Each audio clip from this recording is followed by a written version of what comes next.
Remembering স্টোরিজে সকলকে স্বাগত জানাচ্ছি প্রিয় লিসেনার্স। আপনারা জানেন প্রতি শনিবার আমার বলা বিভিন্ন পুরাতন ঘটনাগুলো এগুলো আমরা আপলোড করে থাকি।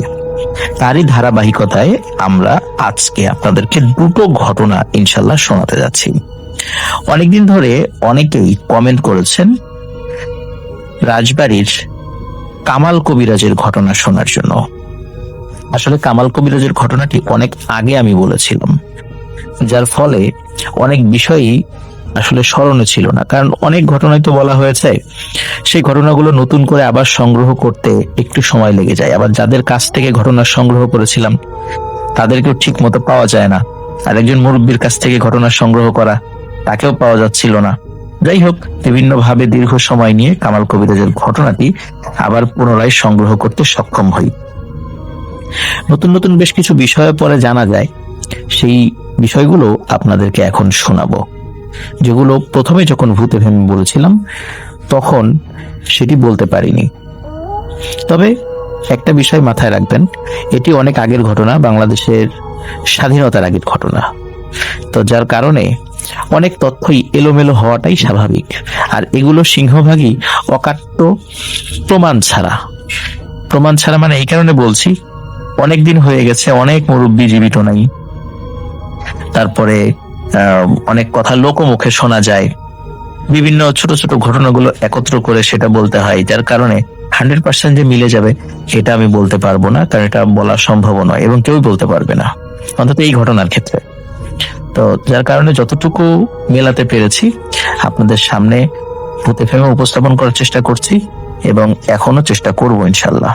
আশা করছি ঘটনাটি আপনাদের ভালো লাগবে। আর যারা প্রথমে শুনেছিলেন তারা আবার নতুন করে শুনবেন, আর যারা আমাদের এই চ্যানেলে নতুন আছেন তারা এই ঘটনাটি নতুন করে শুনতে যাচ্ছেন ইনশাল্লাহ।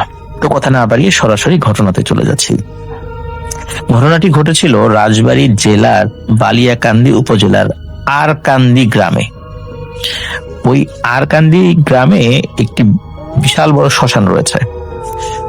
অনেক আগে থেকেই অনেক পুরাতন একটি শ্মশান কেন্দ্রিক অনেক ঘটনা টুকটাক শোনা যায়। যদি পরবর্তীতে সময় হয় বা ওই ঘটনা বেশ কিছু পাই তো আপনাদেরকে অবশ্যই সেগুলো শোনাবো।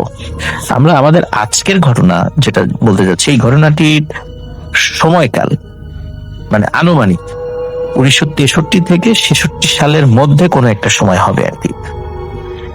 তো এই সময় একটি ভয়ানক ঘটনা ঘটেছিল। তার আগে মানে 63 সালের বছর খানেক আগে থেকে একজন ব্যক্তি ওই আরকান্দি গ্রামে আসে, বলে যে তার বাড়ি পাবনা বা ওই দিকে। তো তার ভাষাতেও পাবনার একটা টান ছিল। তো উনি ওখানে আসার পরে বলে যে ওনার কেউ আত্মীয় স্বজন নাই, উনি এই গ্রামে থাকতে চান, উনি টুকটাক কবিরাজি জানেন। তো গ্রামের একজন মানুষ, বেশ বিত্তশালী মানুষ, তার অনেক জায়গা জমি ছিল, ওই একটা নির্দিষ্ট জায়গায় তাকে থাকতে দেন, ছোট্ট একটা ঘর তৈরি করে থাকতে দেন। তো তিনি সেখানে ছিলেন এবং উনি বেশ ভালো কবিরাজি জানতেন। মোটামুটি জিনে ধরা এবং মানুষের অসুখ বিসুখ, নর্মাল যে অসুখ বিসুখ গুলো, এই জিনিসগুলো তার দেয়ার ট্রিটমেন্টে ভালো হয়ে যেত। আবার জিনে ধরার রোগী, এই বিষয়গুলো ভালো হয়ে যেত। আবার অনেক সময় কোনো কোনো মানুষ তার কাছে অসৎ উদ্দেশ্য আসতেন, যেমন কারো ক্ষতি করার উদ্দেশ্যে ব্ল্যাক ম্যাজিক করা।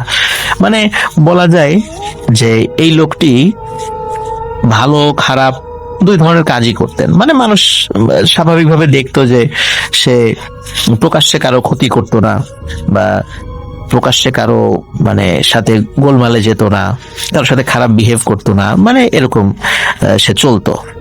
যার কারণে সে মধ্যম ক্যাটাগরির বা মধ্যম বিহেভের একজন মানুষ হিসাবে সকলের কাছে পরিচিত হয়ে ওঠেন। ওনার নাম উনি সকলের কাছে পরিচিত করেন কামাল নামে, আর কামাল কবিরাজ নামেই তিনি ওই গ্রামে পরিচিত হন। তো বেশ ভালোই চলছিল সবকিছু। তো উনি মোটামুটি যখন ওই গ্রামে বা আশেপাশের গ্রামগুলোতে তার কবিরাজি বিদ্যার কারণে মোটামুটি ফেমাস হয়ে যান, আশপাশ থেকে লোকও তার কাছে আসতে থাকে, তখন ওই গ্রামে একটা সমস্যা দেখা দেয়। সেটা হলো মাঝে মাঝে বলতে মাসে একটি কি দুটি, মানে দুটির ঊর্ধ্বে নয়, কিন্তু মাসে একটা হবেই। সেটা হলো গ্রামের কোনো বাচ্চা মিসিং হয়ে যেত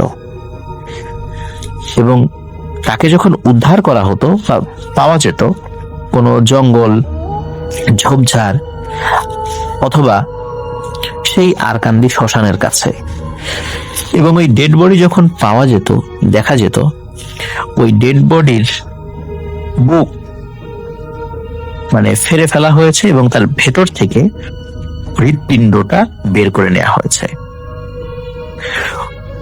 শুরুর দিকে মানুষ, যারা গ্রামের মানুষ রয়েছে, তারা কিন্তু চিন্তা করতো যে আসলে এখানে তো অনেক ধরনের হিংস্র জন্তু জানোয়ার রয়েছে, কারণ ওই সময়ে ওই এলাকায় বেশ ঝোপঝাড় জঙ্গল ছিল। তো এই কারণে তারা চিন্তা করেছে হয়তোবা এই ধরনের হিংস্র জন্তু আসতেও পারে।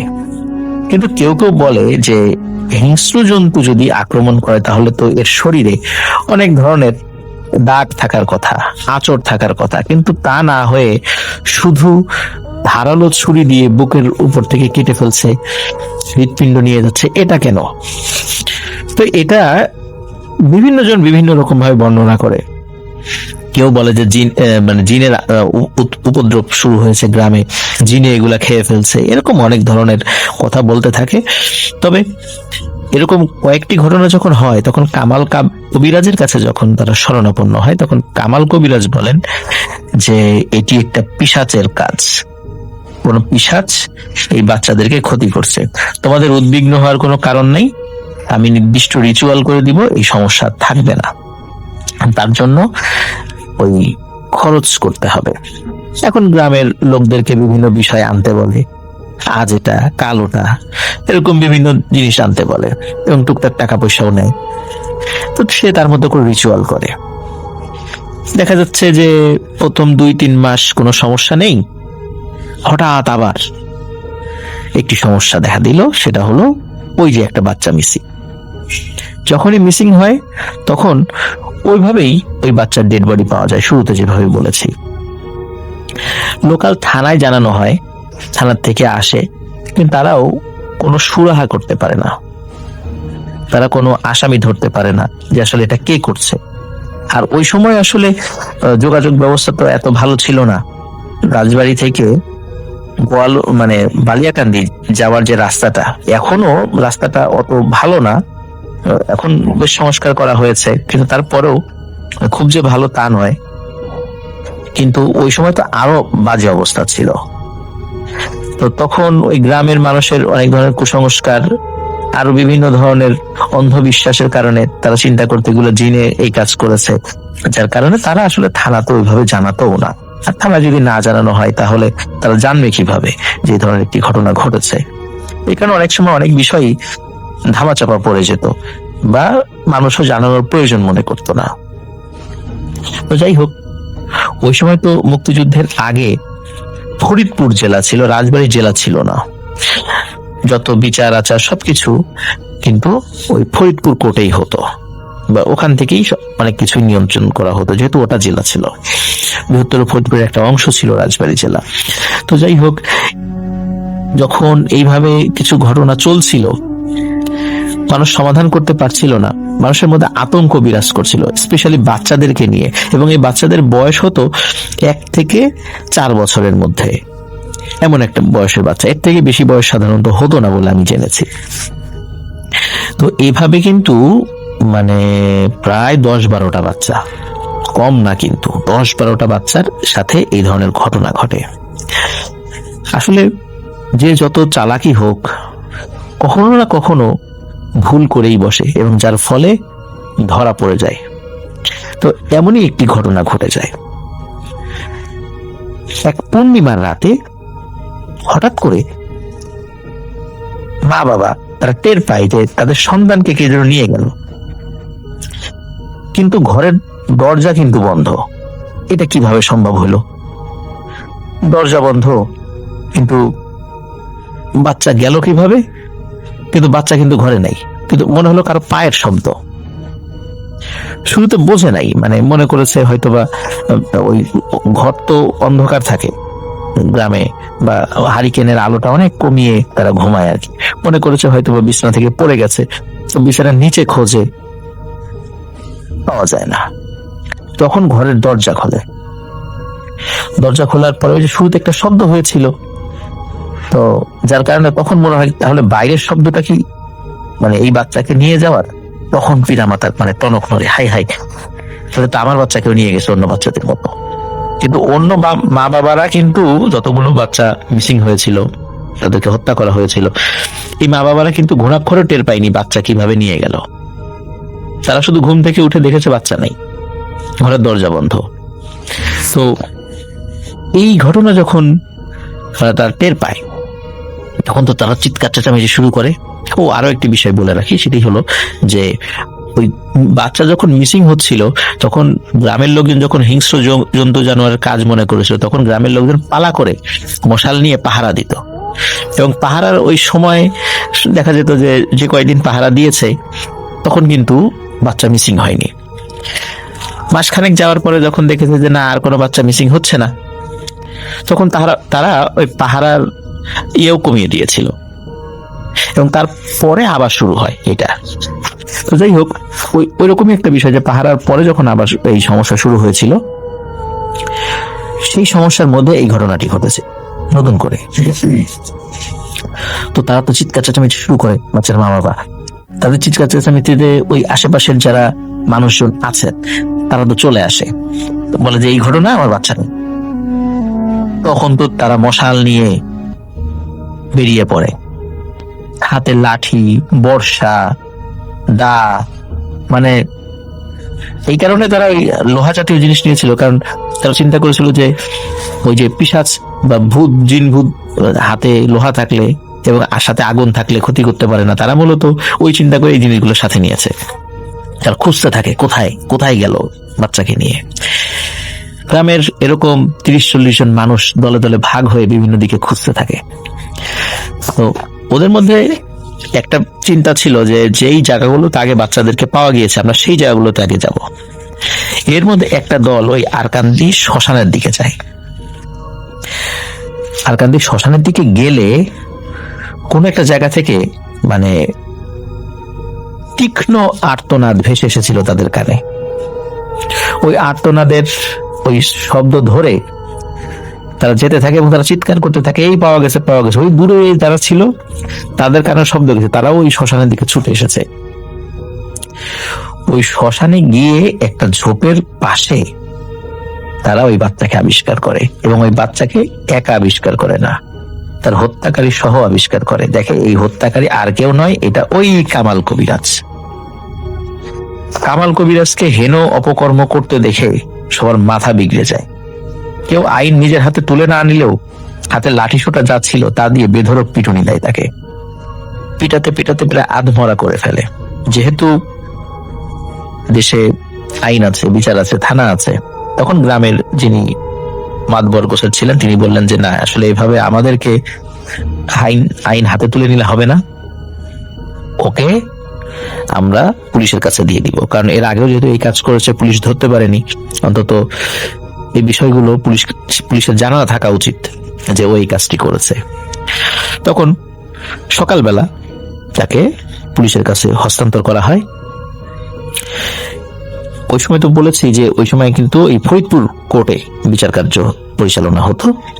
তো ফরিদপুর কোর্টে যখন তাকে চালান করা হয়, সে এজলাসে থাকা বিচারকের সামনে সে স্বীকার করে যে এই সব ঘটনা সেই ঘটিয়েছে। যতগুলো বাচ্চা সে মিসিং করেছে, হত্যা করেছে, এই সবগুলো মানে তার কারণেই হয়েছে।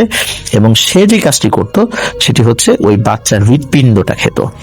তাকে যখন জিজ্ঞেস করা হয়েছিল এই কাজটি সে কেন করেছে, তখন বলে যে এই কাজটি প্রতি মাসে অমাবস্যা এবং পূর্ণিমাতে এই কাজটি করতে হয়, না হলে প্রতি মাসে একটা করতেই হয়। তা না হলে তার অর্জিত যে জাদুবিদ্যা, জানা যে জাদুবিদ্যা, সেগুলো কাজে লাগে না। তো এই যুক্তিতে সেই কাজগুলো করতো। যেহেতু সে জজ সাহেবের সামনে স্বীকার করেছিল আর গ্রামের অসংখ্য মানুষ প্রত্যক্ষ করেছে ওই বাচ্চা সে যে হত্যা করেছে, ওই হাতে নাতে ধরেছে, এই কারণে সব সাক্ষী প্রমাণ তার বিপরীতেই যায়। আসলে সে নিজেকে ডিফেন্ড করার চেষ্টা করেনি, কারণ ডিফেন্ড করার উপায়ও ছিল না। সে জজের সামনে স্বীকার করেছে। বিচারে যেটা হওয়ার সেটাই হয়। জজ তাকে মৃত্যুদণ্ড প্রদান করেন। এখন মৃত্যুদণ্ড প্রদান করার পরে তার যেহেতু কোনো আত্মীয় স্বজন ছিল না, আর এই কারণে সে কিন্তু নির্দিষ্ট সময়ের মধ্যে আপিলও করেনি হাইকোর্টে, যার ফলে তার মৃত্যুদণ্ড বহাল থাকে। আইনি যে প্রক্রিয়াগুলো আছে সেই প্রক্রিয়াগুলো যথাযথভাবে মেনে তাকে মৃত্যুদণ্ডের জন্য প্রস্তুত করা হয়। তাকে রাখা হয়েছিল ফরিদপুর যেই কারাগার, এখন নতুন কারাগার মনে হয় হয়েছে, আমি দেখি নাই বা আমি জানিও না। তো আগের ব্রিটিশ পিরিয়ডে একটা কারাগার ছিল, এই কারাগারে তাকে ওই সময় রাখা হয়েছিল, কারণ ওই সময় তো আর নতুন কারাগার হয়নি। তো সেখানে রাখার পর তাকে কিন্তু কন্ডেম সেলে রাখা হয়েছিল। সেখানে রাখার পর কিছু ঘটনা ঘটে প্রিয় লিসেনার্স, সেটি আপনাদেরকে একটু বলি। এক রাতে তার যে কন্ডেম সেল আছে আশেপাশে তারও কন্ডেম সেল রয়েছে, মানে কন্ডেম সেলে সাধারণত মৃত্যুদণ্ড প্রাপ্ত আসামিদেরকে রাখা হয়। তো হঠাৎ করে রাতের বেলা ওই করিডোরে যে আরো সেল আছে সেই সেলের আসামিদের চিৎকার চেঁচামেচি শোনা যাচ্ছে। তারা বলছে যে ভূত ভূত ভূত এরকম বলছে।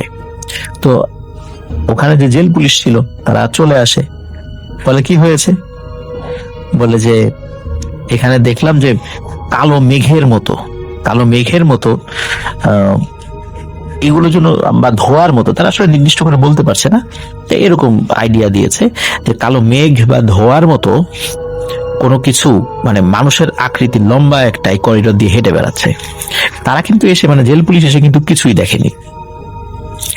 তখন ওরা কয়েদিদেরকে ধমক দেয় যে এই রাত বিরেতে এইভাবে চিৎকার চেঁচামেচি করো না, তাহলে কিন্তু শাস্তি হবে। তাদের কথা কিন্তু কেউ বিশ্বাস করে না। ওদিকে এই যে কামাল কবিরাজ, তিনি কিন্তু জেলের যে খাবারগুলো তাকে দেয়া হতো সেগুলো খুবই কম খেতেন বা মানুষের সামনে সে খেতেনই না। আর এইভাবে খাবার না খাওয়ার কারণে সে খুব দুর্বল হয়ে পড়েন এবং খুব দ্রুত তার স্বাস্থ্যের অবনতি ঘটতে থাকে এবং বেশ অসুস্থও থাকেন। রুমের থেকে খুব বেশি, মানে খুব জরুরি প্রয়োজন ছাড়া, ওয়াশরুমে যাওয়া ছাড়া আসলে খুব বেশি তার বের হওয়া হতো না। এমনিতে তো কিছুটা অংশ তো তারা ঘুরে বেড়াতে পারতেন জেলের মধ্যে, কিন্তু সে ওই অসুস্থতার কারণে খাওয়া দাওয়া করতে পারতেন না, এই কারণে সে বের হতো না। তাই হোক, এর কয়েকদিন পরে জেলখানায় আরো একটি ঘটনা ঘটে। সেটি হলো যে রাত প্রায় আনুমানিক 2-2:30টার দিকে আগুন আগুন বলে সবাই চিৎকার চেঁচামেচি করছে, এবং সেটা কিন্তু ওই সেলের আশেপাশে যে কয়েকটা ছিল, মানে কামাল কবির যে সেলে রাখা ছিল তার আশেপাশে আরো যে সেল ছিল সেখানকার কয়েদিরা বলছে। জেল পুলিশ আবার আসে, এটা স্বাভাবিক। তখন বলে কি হয়েছে? বলে যে মনে হলো ওই যে কামাল কবিরাজের যে সেল ওই সাইডটাতে দাও দাও করে আগুন চলছে, আগুন ছড়িয়ে পড়তে পারে, আমাদের এখানে আসতে পারে, এই জন্য আমরা ভয়ে চিৎকার চেঁচামেচি করেছি। তারা দেখে, মানে ওই জেল পুলিশটা, যে কিচ্ছু নাই, একদম স্বাভাবিক। আর ওই কামাল কবিরাজও দিব্যি ঘুমাচ্ছে, তার কোনো ভ্রুক্ষেপ নেই এগুলোতে। এবারও জেল পুলিশটা বলে যে আবার যদি এই ধরনের ঝামেলা করছো তো খবর আছে কিন্তু, এই বলে চলে যায়। তো যাই হোক, এরপরে কয়েকদিন পর আর কি আরো একটি ঘটনা ঘটে। সেটি হলো পানি পানি, ডুবে গেলাম মরে গেলাম, এই বলে চিৎকার চেঁচামেচি আসে রাতের বেলা। জেল পুলিশ আসে, এসে দেখে কিচ্ছু নাই, পানি নাই, একদম স্বাভাবিক। বলে কি হয়েছে? বলে যে মনে হলো যে এর ভিতরে পানি ঢুকছে, বন্যার পানি, এবং আস্তে আস্তে পানি খালি বাড়ছে, এবং আমরা এই সেল থেকে বেরোতে না পারলে এই সেলও ডুবে যাবে, এত পানি। বলে পানি কই, ফাজলামি করো, এই রাত বিরেতে এই ধরনের সমস্যা সৃষ্টি করতেছে জেলের মধ্যে, এটা কি তোমার মামা বাড়ি না শ্বশুর বাড়ি? এই ধরনের মানে বলে যে যা ইচ্ছা তাই করবা। ওদেরকে খুব ধমক দেয়, কিন্তু ওদের কথা আসলে কাউকে বিশ্বাস করাতে পারছে না, এবং বিশ্বাস না হওয়াটাই স্বাভাবিক। তো যাই হোক, এদিকে কামাল কবিরাজের যেই ফাঁসির যেই সময়টা, সেই সময়টা ঘনিয়ে আসতে থাকে। ফাঁসির মাত্র প্রায় 3 দিন বাকি। তখন ওই জেল কর্তৃপক্ষ ফাঁসির যে মঞ্চ সেটি রেডি করার চেষ্টা করে, এবং সাধারণত যেটা করা হয় যে যাবজ্জীবন সাজাপ্রাপ্ত বা মৃত্যুদণ্ড সাজাপ্রাপ্ত কোনো আসামি তাদেরকে দিয়ে জল্লাদের কাজটি করানো হয়। আর এই কারণে ফাঁসির যে দড়িটা, এই দড়িটা রেডি করার দায়িত্ব পড়ে এক আসামির কাছে। বলে যে এই দড়িটা নিয়ে ওই যে উপরে যে দণ্ড আছে সেই দণ্ডের সাথে দড়িটা সেট করো, এবং যেখানে যেখানে দড়িটার জয়েন্ট লাগানোর দরকার সেই ব্যবস্থাটা করো। তো উনি যখন ওই পাটাতনের উপরে দাঁড়িয়ে উপরে ওই দড়িটা সেট করতে গেছেন, তখন হঠাৎ করে নিচ থেকে পাটাতন সরে যায়। নর্মালি পাটাতন সরার কথা না, পাটাতন সরার জন্য একটা হাতল থাকে বা হুইলের মতো থাকে, ওটা টান দিলে পায়ের নিচ থেকে পাটাতন সরে যায় এবং বডিটা নিচ দিকে পড়ে যায়। নিচে একটা লম্বা গর্ত থাকে, ওর মধ্যে বডি ঝুলতে থাকে এবং তখন মৃত্যুদণ্ড কার্যকর করা হয়। এটা আপনারা জানেন মোটামুটি সবাই। তো সে যখন পাটাতনের উপর দাঁড়িয়ে ওটা সেট করতে গেছে, তখনই হঠাৎ করে পায়ের নিচ থেকে পাটাতন সরে গেছে, আর সে ওই নিচে পড়ে যায়। নিচে পড়ে প্রচন্ড ব্যথা পায়, কারণ গর্তটা তো মোটামুটি বেশ বড়ই। সে হাত ভেঙে যায়, পা ভেঙে যায়, তার মেরুদণ্ডের একটা জায়গায় ভেঙে যায়, তার খুব মারাত্মক ভাবে আহত হয় সে। কিন্তু এভাবে কিন্তু পাটাতন সরে যাওয়ার কথা না, কিন্তু হয়তোবা প্রেশার বেশি পড়েছে সেটার উপরে। সে আবার একটা চেয়ার নিয়ে দাঁড়িয়েছিল পাটাতনের উপরে, মানে চেয়ার সমেত সে নিচে পড়েছে। তো সবাই বলেছে যে অনেক আগের পাটাতন, তো হয়তোবা কোনো সমস্যা থাকতেই পারে, এই জন্য পড়ে গেছে নিচে। সেটা আবার ঠিক করা হয়। এরপরে কি হয়, মানে বিষয়টা কিন্তু স্বাভাবিকভাবে সবাই নিয়েছে। এরপরে যেটা হয় সেটা হলো যে ওই দড়ি তৈরি করার দায়িত্ব আবার আরেকজনের কাছে পড়ে। তো সে যখন ওইটা ঠিক করছিল, মানে সেট করছিল, কিভাবে যেন সে নিজেও বলতে পারে না, সে নাকি নিজেই ওই ফাঁসির দড়ি নিজের গলায় পরে ফেলেছে এবং ওইটা নাকি তার গলায় আটকে গেছে। সে ছটফট করছে, তার নিঃশ্বাস বন্ধ হয়ে গেছে। ওই ফাঁসির কাষ্ঠের উপরে যে এমনি যে আরো স্পেস আছে, সেখানে এটা ঘটছে। কিন্তু এখন ওই দেখা যাচ্ছে যে সকালবেলা কিন্তু আসামিদেরকে ওই জেলের ভিতরে ছেড়ে দেয়া হয়। এখন দূর থেকে আসামিরা দেখছে যেরকম ও ছটফট করছে, কিন্তু শুরুতে তারা বুঝতে পারেনি। কিন্তু যখন পা বেশি ছটফট করছে, তখন তারা দৌড়ে যায়। দৌড়ে গিয়ে দেখে যে তার গলায় রশি আটকে গেছে। তখন তারা ওই রশি টেনে খোলার পর অবস্থা খুবই খারাপ হয়ে গেছে। আর একটু দেরি হলে কিন্তু সে মারা যেত। তখন একটা রোমাট ছড়িয়ে যায় যে কামাল কবিরাজের ফাঁসির কাষ্ঠ যেই রেডি করবে তারই ক্ষতি হবে। এখন কেউ আর কোনো আসামি আর ভয়ে ওই ফাঁসির কাষ্ঠ রেডি করতে যেতে রাজি হয় না। যাই হোক, এখন আইন অনুযায়ী কাজ তো করতে হবে। পরে জেল পুলিশরাই তারা ফাঁসির কাষ্ঠ রেডি করে। তখন ফাঁসির আর মাত্র একদিন বাকি। তখন জেল কোড অনুযায়ী তাকে বলা হয়, আপনার শেষ ইচ্ছা কি করতে চান? তখন তিনি দুটো ইচ্ছার কথা বলেন।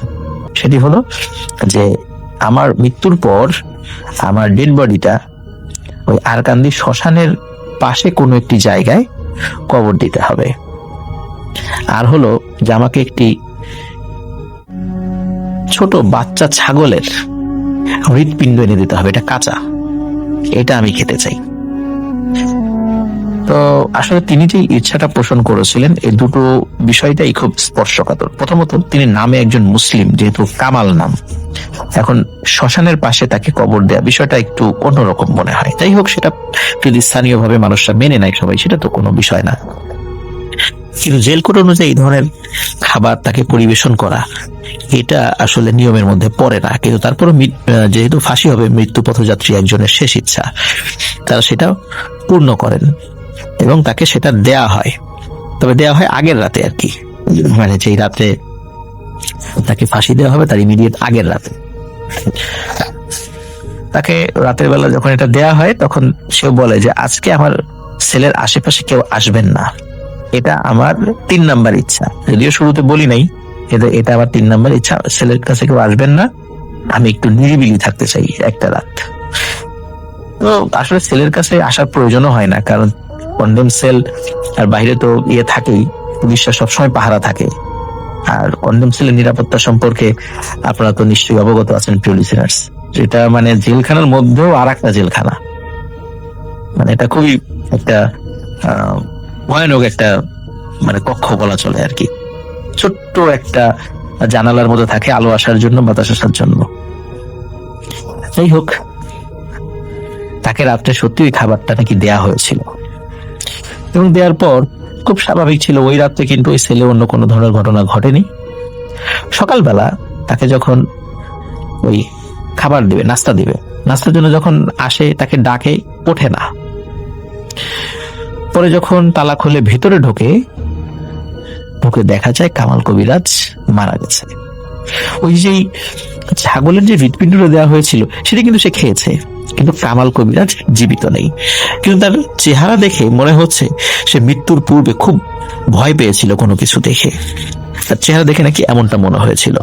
যাই হোক, যেহেতু তার লাশ রিসিভ করার মতো কেউ ছিল না, কারণ তার তো কোনো আত্মীয় স্বজন নেই, আর তার শেষ ইচ্ছা অনুযায়ী ওই লাশটি নিয়ে যাওয়া হয় ওই আরকান্দিতে। এখন সমস্যা হলো যে উনি যেহেতু একটা ইচ্ছা পোষণ করেছেন, আর উনি কিন্তু বলেননি যে শ্মশানেই কবর দিতে হবে, শ্মশানের পাশে। তো যার কারণে আমি আগের গল্পে বলেছিলাম ওই শ্মশানে, কিন্তু পরে জানলাম যে না, আসলে শ্মশানে না, শ্মশানের পাশে দিতে বলেছিলেন।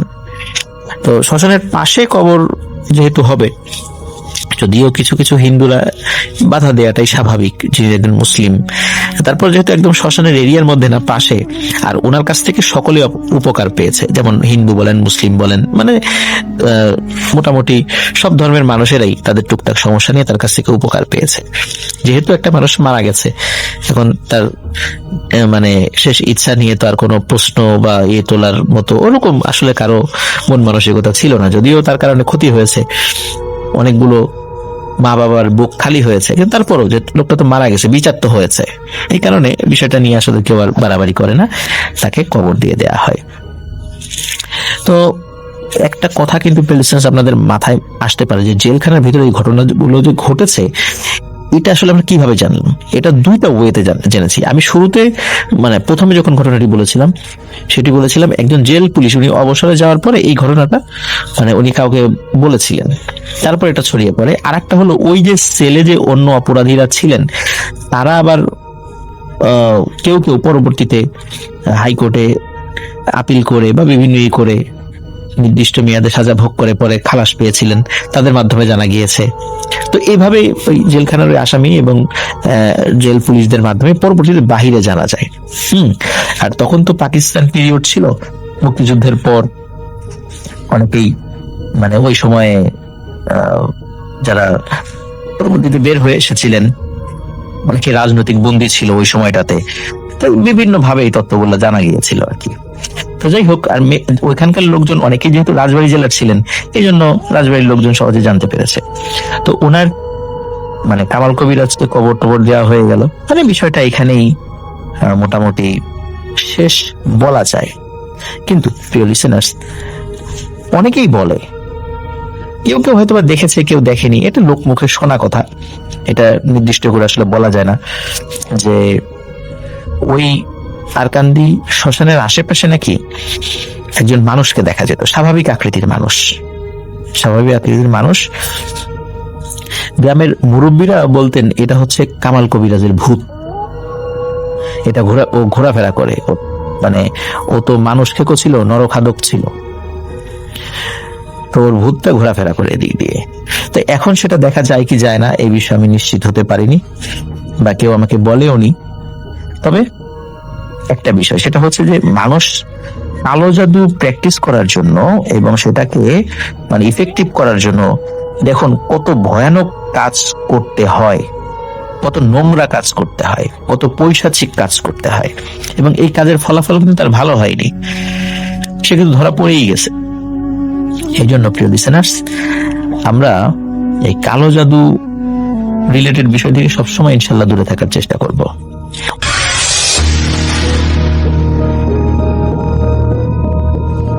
যে ঘটনাটি আমাদের সাথে শেয়ার করছেন সাফা চৌধুরী, ফ্লোরেন্স, ইটালি থেকে। সাফা তার নিজের জীবনে ঘটা একটি ঘটনা আমাদের সাথে শেয়ার করেছেন এবং তিনি আমাকে রিকোয়েস্ট করেছেন আমি যেন আমার মতো করে ঘটনাটা আপনাদের কাছে প্রেজেন্ট করি। সঙ্গত কারণে সাফা তার অ্যাকচুয়াল নামটা এখানে শেয়ার করেননি, তিনি শেয়ার করতে চাননি এবং স্থানকাল পাত্র গোপন রাখতে বলেছেন। তো সেটাই করব আমি। তা আমি চলে যাচ্ছি সাফার ঘটনায়। সাফাদের বাড়ি লক্ষ্মীপুর জেলায়। 2017 সালের ঘটনা। তখন সাফার বোন ইটালিতে বসবাস করতেন, তার হাজবেন্ডকে নিয়ে পার্মানেন্টলি থাকতেন, এবং তিনি সাফার জন্য অ্যাপ্লাই করে রেখেছিলেন সাফাকে ইটালি নিয়ে যাওয়ার জন্য। সেটার প্রসেসিং চলছিল, যে কোনো সময় হয়তো তার পেপার আসবে বা এরকম একটা কিছু, কিন্তু এটা বেশ একটু সময় নিয়ে নিচ্ছিল। সাফা দেখা যাচ্ছে যে তার এইচএসসি শেষ করে বেশ অনেকদিন গ্যাপ দিয়ে ফেলছে, সে ইটালি যাবে এই আশায় সে বসেছিল, এবং দেখা যাচ্ছে তার কাগজ লেট হচ্ছে দেখে সেও একটু অমনোযোগী হয়ে গেছে, পড়াশোনার দিয়ে কোনো মনোযোগ নাই, একটা গ্যাপ তৈরি হয়ে গেছে। তো সে দেখা যেত ঘোরাফেরা করতো বেশ, তারা মোটামুটি অবস্থা সম্পন্ন পরিবারের জন্য ঘোরাফেরা করতো, বাইরে থাকতো বেশি সময় সন্ধ্যার পরে, বাসায় ফিরতো লেট করে, তার বাবা রাগারাগি করতো, খুব রাগারাগি করতো, এগুলো নিয়ে বাসার মধ্যে বেশ সমস্যা হতো। আর সাফার দুলাভাই তার বাবাকে বলতো যে আচ্ছা দেখেন আর ওর একটু ধরেন, কাগজপত্র হয়ে যাবে, খুব শীঘ্রই ওর কাগজ আসবে, এরকম ভিসা চলে আসবে। তো এরকম কথাবার্তা সাফা খুব সিরিয়াসলি অ্যাক্ট করতেছিল আর কি। এবং সে দেখা যাচ্ছে সাফার মধ্যে একটু রাগারাগি তার বোনের প্রতিও এসে গেছিল যে এতদিন লাগতেছে কেন, ইত্যাদি ইত্যাদি। তো দেখা যায় সাফা অন্য মানুষ ধরে ইটালি যাওয়ার জন্য, এবং সেখানে সে ওই নিজে প্রসেসিং করে, বাবার সাথে মানে বাসায় এসে বেশ চিৎকার চেঁচামেচি করে, এগুলো করে বাবার থেকে টাকা নেয়, এগুলো করে সে একসময় সে টাকাও দেয়, দিয়ে সে নিজেই ইটালি যাওয়ার ব্যবস্থা করে। আর দীর্ঘ একটা সময় পরে, মানে বেশ সমস্যা পার হয়ে, বেশ ভেজাল পার হয়ে, বেশ কষ্ট করে একটা সময় সে ইটালি যে পৌঁছায়, মানে তাকে তারা নেয় ওখানে। কিন্তু এর মাঝে বেশ খানিকটা সময় তার নষ্ট হয়ে গেছে, অনেক কষ্ট গেছে, টাকা পয়সা বেশ চলে গেছে। এবং সাফা এখানে সবার জন্য একটা রিকোয়েস্ট করছেন যে কেউ কখনো কোনো লিগ্যাল উপায় ছাড়া এইভাবে মানে বিদেশে যাওয়ার চেষ্টা করবেন না, এগুলো খুবই ডেঞ্জারাস, খুবই সমস্যার, এবং মানুষের জীবনে এগুলা মানে একটা মানে সে বলছে যেটা একটা কার্স তার জীবনে, এই আসার যে এই যে সময়টা। তো যাই হোক, সে বেশ কষ্ট করে গেছে, এবং সে যখন যেখানে তাকে নিয়ে আসলো সেই জায়গাটা হচ্ছে একটা ছোট্ট একটা টাউনের মধ্যে সে আছে, এবং সেখানে তাকে রাখা হয়েছে, মানে সে এসে উঠছে যেখানে, সেটা হচ্ছে একজন আফ্রিকান ছেলে ওখানে থাকে, তার সাথে ছোট্ট একটা স্টুডিওর মধ্যে। তো সাফা বেশ মানে কষ্টে ছিল, এবং সেখানে যে দেখলো যে তার যেহেতু কাগজপত্রের ওরকম অবস্থা নাই, বেশ মানে প্রবলেমের মধ্যে পড়ে গেল সে। তো ওখানে গিয়ে সে কাজ খুঁজতো, কাজ পেল না, ইত্যাদি ইত্যাদি, বেশ ঝামেলা, মানে তার মানে একেবারে অবস্থা খারাপ। কারণ কোথাও কাজ করতে গেলে কাগজ লাগে, তাদের ওই ওয়ার্ক পারমিট, কাজ ভিসা, লিগ্যাল ভিসা এগুলো দেখে, তো এগুলো তো তার নাই। আর এমনিতেও কাজ ওখানে নাকি যেখানে সে ছিল সেই জায়গায় কাজের খুব একটা সমস্যা ছিল। তার যে ওখানে যেই ছেলেটার সাথে তাকে উঠাই দিয়েছে রুমমেট, কালো ছেলেটা, সে এখানে আসছিল অন্যভাবে। তো সে একটা কাজ করে, তার একটা আছে, রেফিউজি স্ট্যাটাস আছে, সেটা নিয়ে সেখানে কাজ করে, আর এইভাবেই আছে। তো ছেলেটা মানে আসলে সাফার প্রতি অনেক খারাপ ফিল করে। সে বলে যে দেখো, তোমার যদি আমি হেল্প করতে পারতাম ভালোই তো আমি যেখানে কাজ করি ওখানে তো তোমাকে নিবে না, আমি আমার মালিককে বলতে পারি কিন্তু তোমার কাগজপত্র ছাড়া নিবে না। তো সাফার দুরবস্থাটা আরো বাড়তে থাকে, কারণ টাকা পয়সা শেষ হয়ে গেছে, খুবই খারাপ অবস্থা।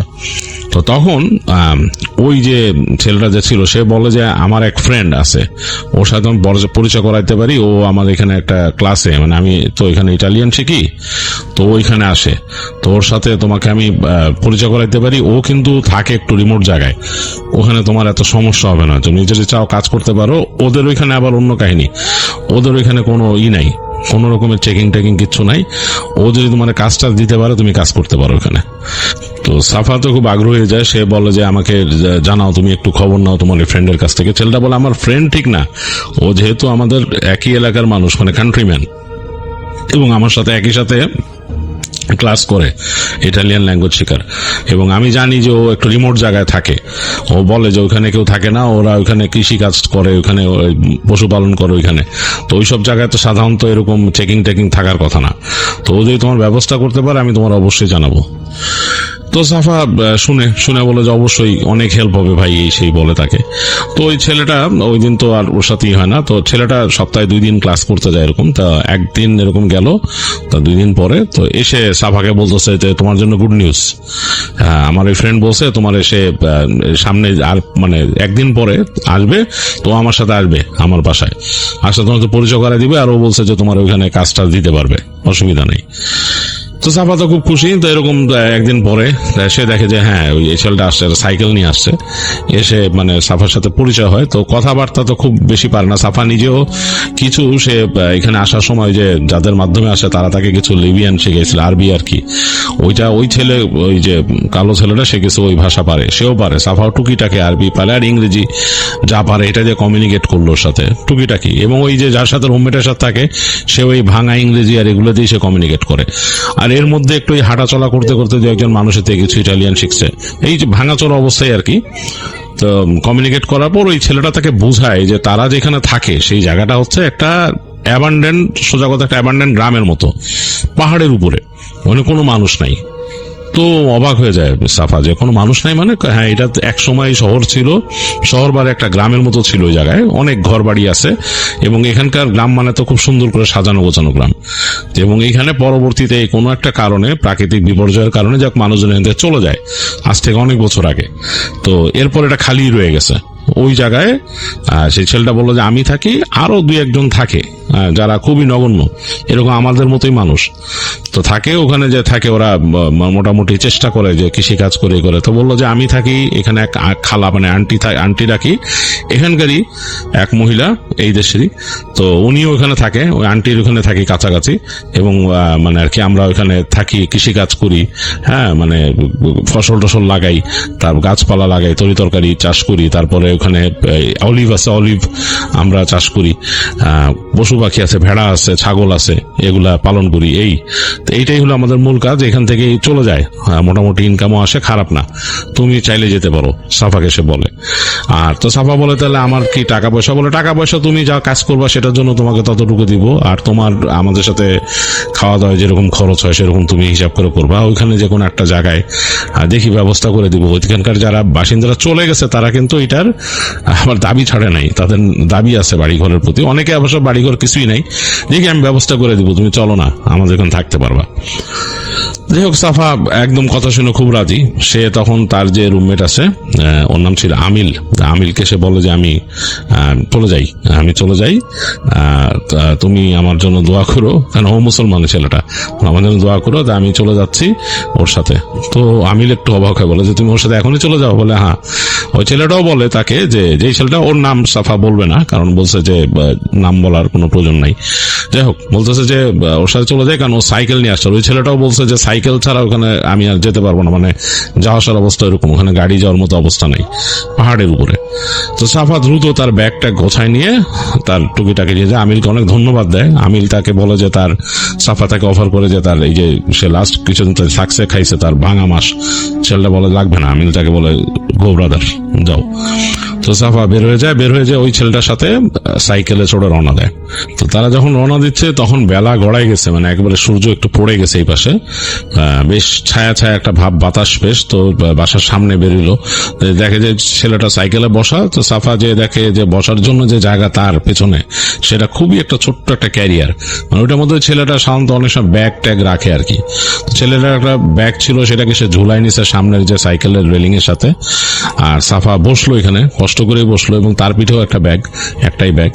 তো রওনা দিল তারা, রাস্তায় উঠে গেল সাইকেল। সাফার কাছে মনটা বেশ খারাপ হয়ে গেল, কারণ সেই আমিলের সাথে লাস্টের বেশ কয়েকদিন থাকা স্মৃতি, এইখানে মোটামুটি তারই ওই ছেলেটাকে আপন মনে হইতো, ভাইয়ের মতো। তো একটু মায়াই লাগলো আর কি।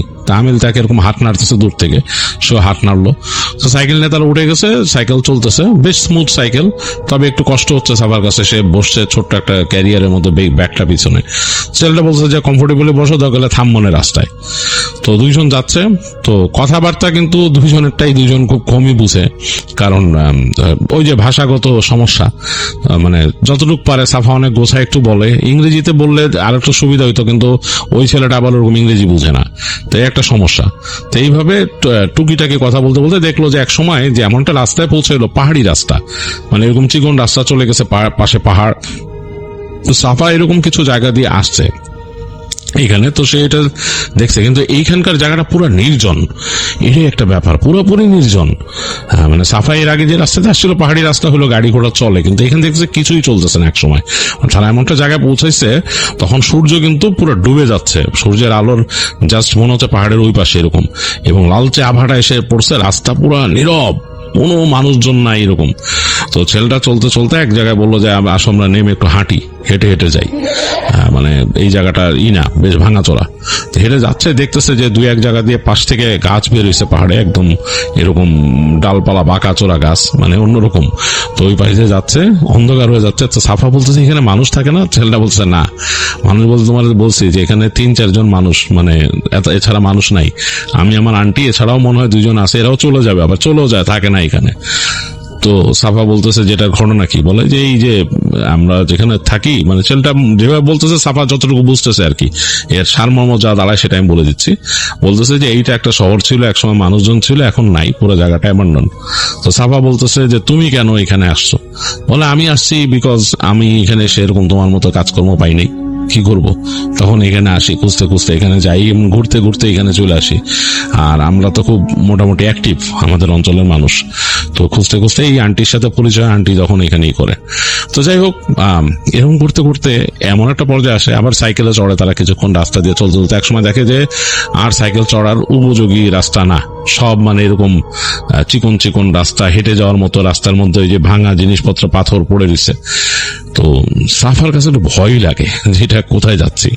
তো একটা মোড়ে এসে দেখে যে পাহাড়ের মধ্যে এরকম সারি সারি ঘর, কিন্তু তখন একেবারে সূর্যের আলো তো কমে গেছে, অস্তায়মান সূর্যের আলোতে মনে হচ্ছে পুরো অন্ধকার একটা জায়গা, মানে সূর্যটা পেছনে পড়ছে এই পাশ থেকে, কেমন যেন একটা ভয়ঙ্কর সৌন্দর্য মনে হচ্ছে, মানে সুন্দর তো লাগতেছে আবার ভয়ও লাগতেছে দেখে।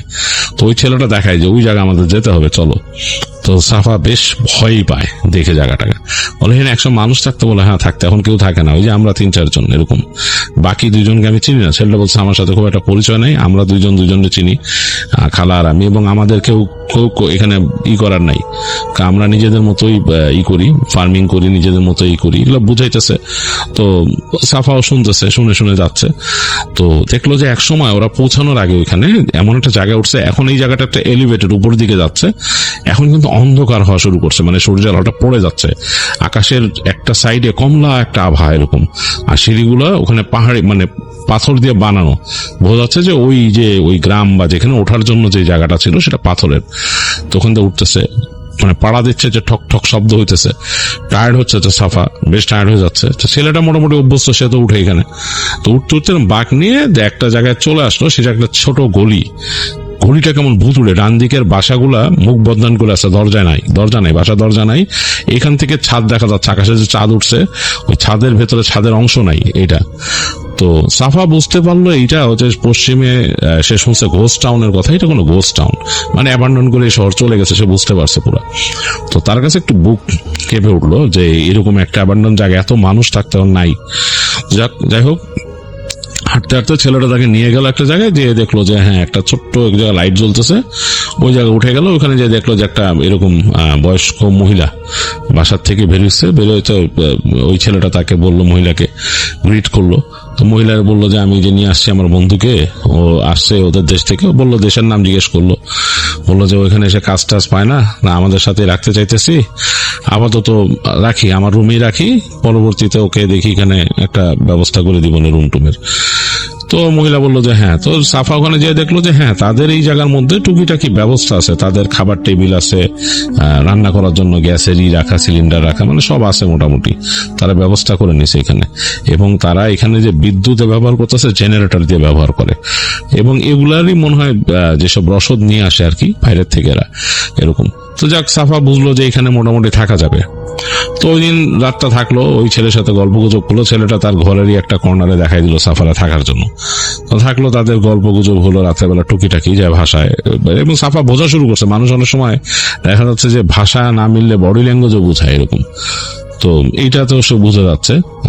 আর ছেলেটা একই ধর্মের হওয়া, তো সাফার একটু সুবিধা হয়েছে, ছেলেটা নামাজ কালাম পড়ে। যাই হোক, এরকম কেটে গেল রাত। সকালবেলা উঠে এসে দেখতেছে ছেলেটা খুব সকালে উঠছে, উঠে এসে বেরোয় যাচ্ছে, এবং এই একটা জিনিস দেখলো যে এইখানে অনেকটা একেবারে পিওর গ্রামের ফ্লেভার, মানে নাই, মানে কোন রকম এই যে শহরে যেই কেওয়াস এগুলা কিচ্ছু নাই, একদম অন্যরকম একটা অবস্থা। আর সাফার সাথে একটা মোবাইল ছিল ওখানকার, সে একটা সিম নিয়েছিল, দেখলো যে এইখানে নেটওয়ার্কের দাগও একদম সীমিত, খুবই একদম লো লেভেলে চলে আসছে। আর ওই সময়টাতে আসলে তো মোবাইল টেকনোলজিও এত আপগ্রেডেড ছিল না, তো বুঝলো যে এখানে মোবাইলের নেটওয়ার্কও ঠিক মতো থাকে না, বুঝতে পারছে। তো যাই হোক, ওই ছেলেটা বেরোয় দেখলো সকালবেলা একদম আর্লি মর্নিং, বাইরে বেরোয় দেখতেছে যে সেরকম কুয়াশা কুয়াশা একটা আবহাওয়া, বাতাসের মধ্যে একটা একেবারে গ্রামের সেই রকম ঘ্রাণ। সাফার কাছে ভালোই লাগছে, সে তার নানা বাড়ি গেলে এরকম দেখতে একদম মানে গ্রামের গহিনে গেলে এরকম পেত। যাই হোক, ছেলেটার সাথে বের হয়ে গেল। ছেলেটা যে দেখলো যে তাকে দেখাইলো ফার্মগুলা, তাদের ওই যে ছাগলের ফার্ম, যেখানে ছাগল ভেড়া থাকে সেটা, তারপর হেঁটে নিয়ে গেল তাদের ওখানে যে এই তাদের জাইতুনের যে গাছ, ওখানে মানে অলিভ, ওখানকার অলিভ যেটা বা ওদের যেটা সেটা কিন্তু জাইতুন বলে, সেটা কিন্তু আমাদের যে বাংলাদেশের যে আমরা জলপাই খাই এটা কিন্তু একই জিনিস না, যদিও নাম দুইটারই অলিভ, এটা ডিফারেন্ট ওইটা ডিফারেন্ট, ওটা থেকে তেল হয়, আর আমাদের গুলো সাধারণত আচার বা এগুলোতে ব্যবহার হয়, যে বা আমরা কাঁচা খাই জলপাই। যাই হোক, ওই অলিভ ছোট যেগুলো আমরা, আবার ব্ল্যাক অলিভও আছে যে আমরা বিভিন্ন ইটালিয়ান গার্নিশ হিসাবে পাই, পিৎজা বা অন্যরকম পাস্তা এগুলোর মধ্যে থাকে। যাই হোক, সেই অলিভ আর কি, সেই ওখানকার অলিভের গাছ দেখালো, বেশ সুন্দর এরকম পাতা করতেছে। তো বলতেছে যে ওই ছেলেটা বলতেছে যে আমরা এখানে মাঝে মাঝে যে এই ছাগলগুলোকে নিয়ে চড়াইও, এদিক ওদিক নিয়ে যাই, করি, ঘুরাই, তো তোমার কাজ এগুলো দেখাইতেছে তাকে কি কি কাজ করতে হবে এগুলো বোঝাচ্ছে। তো সাফা বুঝে গেল যে তার আসলে এই কাজগুলো করতেই হবে, না করলে তো এখানে তাকে টাকা পয়সা দিবে না। ছেলেটা তাকে একটা হিসাব বলে দিল যে এরকম এরকম পাবা, সাফা রাজি হয়ে গেছে, ওকে।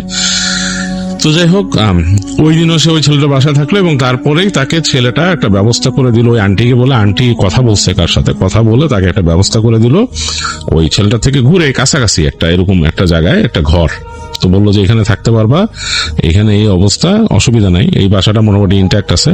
আর ওই আন্টি তাকে বলতেছে, মানে সে ওই তাদের ভাষায় কথা বলে, সে তার এগুলো পারে না, ভাঙা ভাঙা ইংলিশে তাকে বলতেছে যে ওই দিকটা যাবা না, ওই জায়গায় কিন্তু বেশিরভাগ বাড়িঘর ভেঙে গেছে, হয়ে গেছে, ওইসব জায়গায় যাবা না, এরকম একটা অবস্থা। তুমি যেখানে আসো সেখানে এই যে বাসাটা, ওইটারও যে তোমাকে যে রুমটার এই পাশের সাইডটা দেওয়া হয়েছে, এর বাইরে আর তুমি রুম অ্যারাউন্ড করবা না। বেশিরভাগ টাইম চেষ্টা করবা যে তোমার জেনারেটর লাইন এখান থেকেই দিচ্ছে ওরা টেনে, বলছে যে এটার থেকে বেশি জেনারেটরের ব্যবহার, বিদ্যুতের ব্যবহার কম করবা, কেন জেনারেটর তো এনার্জি খায়, এগুলো বুঝাই দিছে তাকে।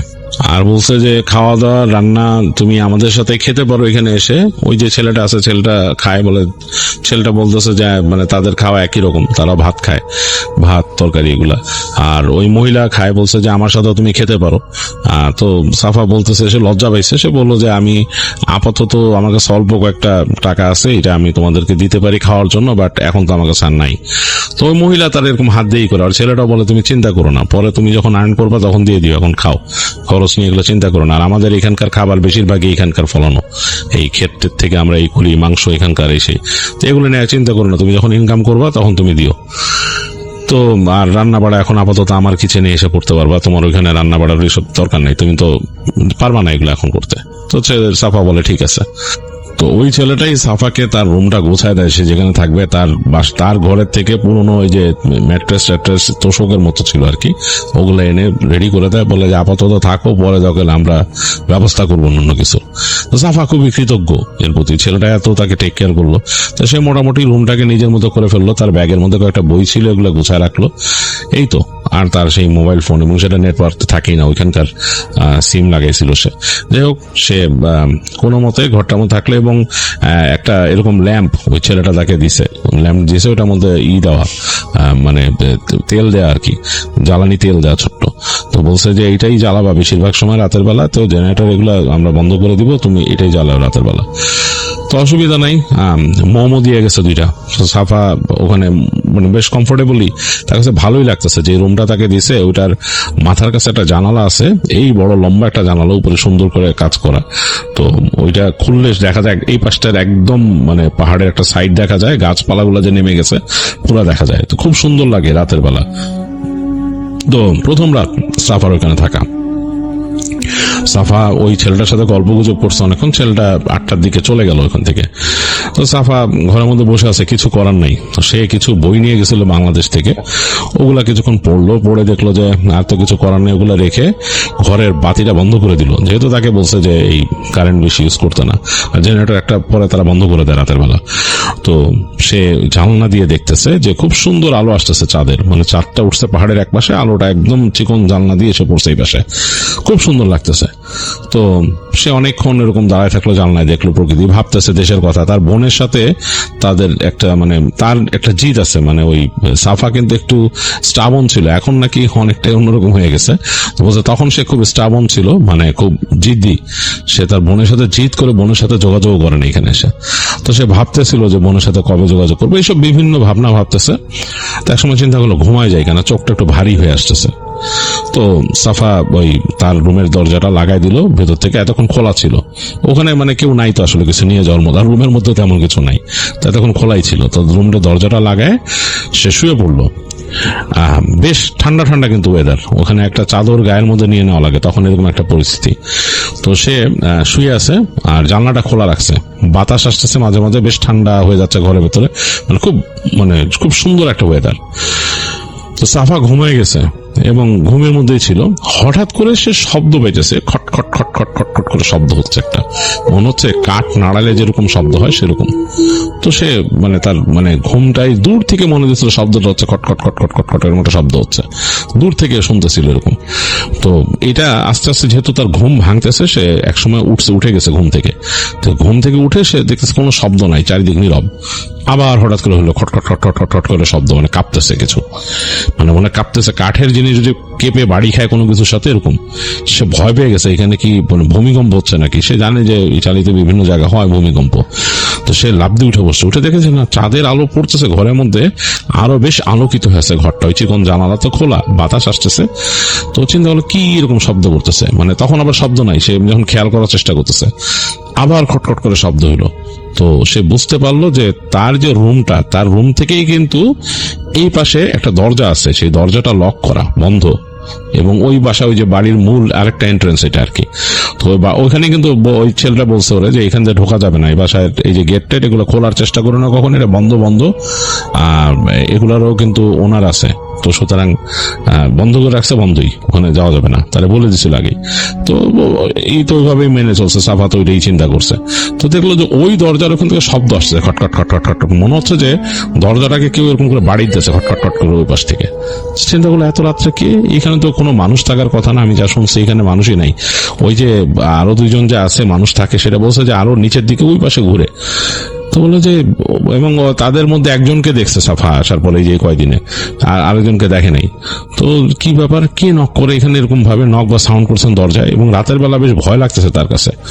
তো তারপরও তার খুব কিউরিয়াসিটি হলো। সাফা কিন্তু বেশ সাহসী, এই যে এইভাবে করে কষ্ট করে সে যে বিভিন্ন বাধা বিপত্তি পার হয়ে এসে ইটালিতে এসে এরকম থাকছে এবং অপরিচিত মানুষের সাথে মিশতেছে, তাদের মধ্যে জায়গা করে নিছে, এটার জন্য যথেষ্ট কারের দরকার, তো সেটা তার আছে, সাহসও তার দরকার, সেই সাহসও আছে। তো এরকম হঠাৎ করে শব্দটা তার কাছে এটা কোনো বিগ ডিল না, তার কাছে মনে হলো যে ঘটনাটা কি। তো সাফা উঠে বসছে, ঘর তো অন্ধকার, জাস্ট চাঁদের আলো এসে ঢুকছে এরকম। সে আস্তে আস্তে করে ওই দরজাটার কাছে গেল। তো দরজাটা হচ্ছে 3টা সিঁড়ি ধাপ উপরে উঠে, মানে ঘর থেকে 3টা সিঁড়ির ধাপ উঠছে, তারপর দরজাটা, এবং দরজাটার ওপর দিকটা হচ্ছে এরকম আর্চ শেপ, মানে গোল, উপরে আর্চ শেপ, এরকম কাঠের, বেশ ভালো কাঠ, মানে চকচক করে এরকম, এত পুরনো বাড়ি কেউ নাই, তারপর কাঠটা এরকম চকচক করে। তো সে একদম দরজার কাছে চলে গেল, একদম যে দাঁড়াইছে দরজার কাছে। তো চিন্তা করতেছে যে আরেকবার শব্দ হলে সে এটা স্পর্শ করে দেখবে কি অবস্থা। চুপচাপ দাঁড়ায় আছে, এবং সে যেখানে দাঁড়াচ্ছে ওই জায়গায় কিন্তু অন্ধকার, আলো নেই। আলোটা হচ্ছে সে এখান থেকে তার পেছনে পড়ছে, চাঁদের আলো জানলা দিয়ে একদম মানে এক সুন্দর করে স্কাই লিকের মতো পড়ছে ফ্লোরে। একটু পরে আবার খটখট খটখট করে শব্দ হলো দরজায়। তো তখন সাফা সাথে সাথে দরজায় হাত দিছে। তো দরজায় হাত দেওয়ার সাথে সাথে শব্দটা বন্ধ হয়ে গেল, মিলাই গেল, শব্দ নাই। তো সাফা আস্তে এরকম চাপ দিল দরজায়, চাপ দিয়ে দেখে দরজাটা শব্দ করে খুলে গেছে, এবং বেশ পুরনো, মানে এই যে মানে পুরনো দরজা যে খুললে শব্দ হয়, জাস্ট ওরকম শব্দই হয়েছে, মানে অতিরঞ্জিত না, শব্দটা এরকম ক্যাচ করে হয়েছে, পুরো খুলে গেছে যে। তো সাফা অবাক হলো, এবং তার কাছে কেন জানি মনে হলো এই দরজাটা খুলতে যতটুকু প্রেসার দেওয়া দরকার ছিল ততটুকু তার প্রেসার দেওয়া লাগে না, সে জাস্ট হাত দিয়ে এরকম টাচ করে ঠেলা দিছে, খুলে গেছে দরজাটা। মনে হয় যে মানে অনেকটা পাওয়ার স্টিয়ারিং এর গাড়ি যেভাবে খুলে ওরকম, স্টিয়ারিং যেভাবে ঘুরে পাওয়ার স্টিয়ারিং ওরকম।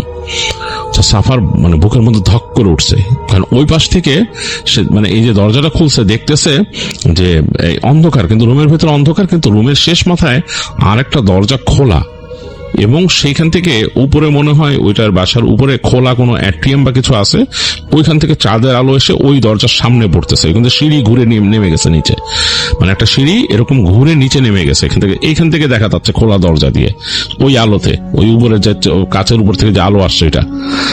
তো সাফা একটু অন্যরকম ফিল করলো এবং মানে মানে ভয় তখন কিন্তু তার একটু লাগা শুরু করছে। তো কিন্তু কিউরিয়াসিটির এই কাছে এই ভয় হার মানছে, তো সে আস্তে করে তার নিজের ঘরে এসে আর দরজার ভিতরে ঢুকে নেই, ফার্স্টে ঢুকবে সে আস্তে করে হেঁটে গিয়ে সে হাতায় দেখলো যে তার বিছানার পাশে যেখানে মোম রাখার কথা, সে মোম নিল, লাইটার নিল, নিয়ে সে সাফা আর কি ধূমপান করতে জন্য তার লাইটার ছিল এবং তার কাছে সিগারেটও ছিল 2-1 প্যাকেট তার ব্যাগে। তো যাই হোক, সে এখন নিল না, সে জাস্ট লাইটারটা নিয়ে আর মোমটা নিয়ে আস্তে করে হেঁটে ওই দরজার কাছে গেল। তো মোমটা জ্বালালো, দেখলো একদম স্থির। ঘরের গেটের কাছে যখন সে আগুন জ্বালাছে, আগুনটা একদম স্থির জ্বলে আছে। খুব আশ্চর্যজনক ভাবে, মানে তার যে আগুনটা, শিখাটা, সেটা ডানে বামে একটু নড়তেছে না। বাতাস কিন্তু হালকা পাতলা থাকে, আমরা আগুন জ্বালালে দেখি নড়ে, হতে পারে তার লাইটারটা ভালো, কিন্তু একদম স্থির হয়ে আছে ফ্লেম।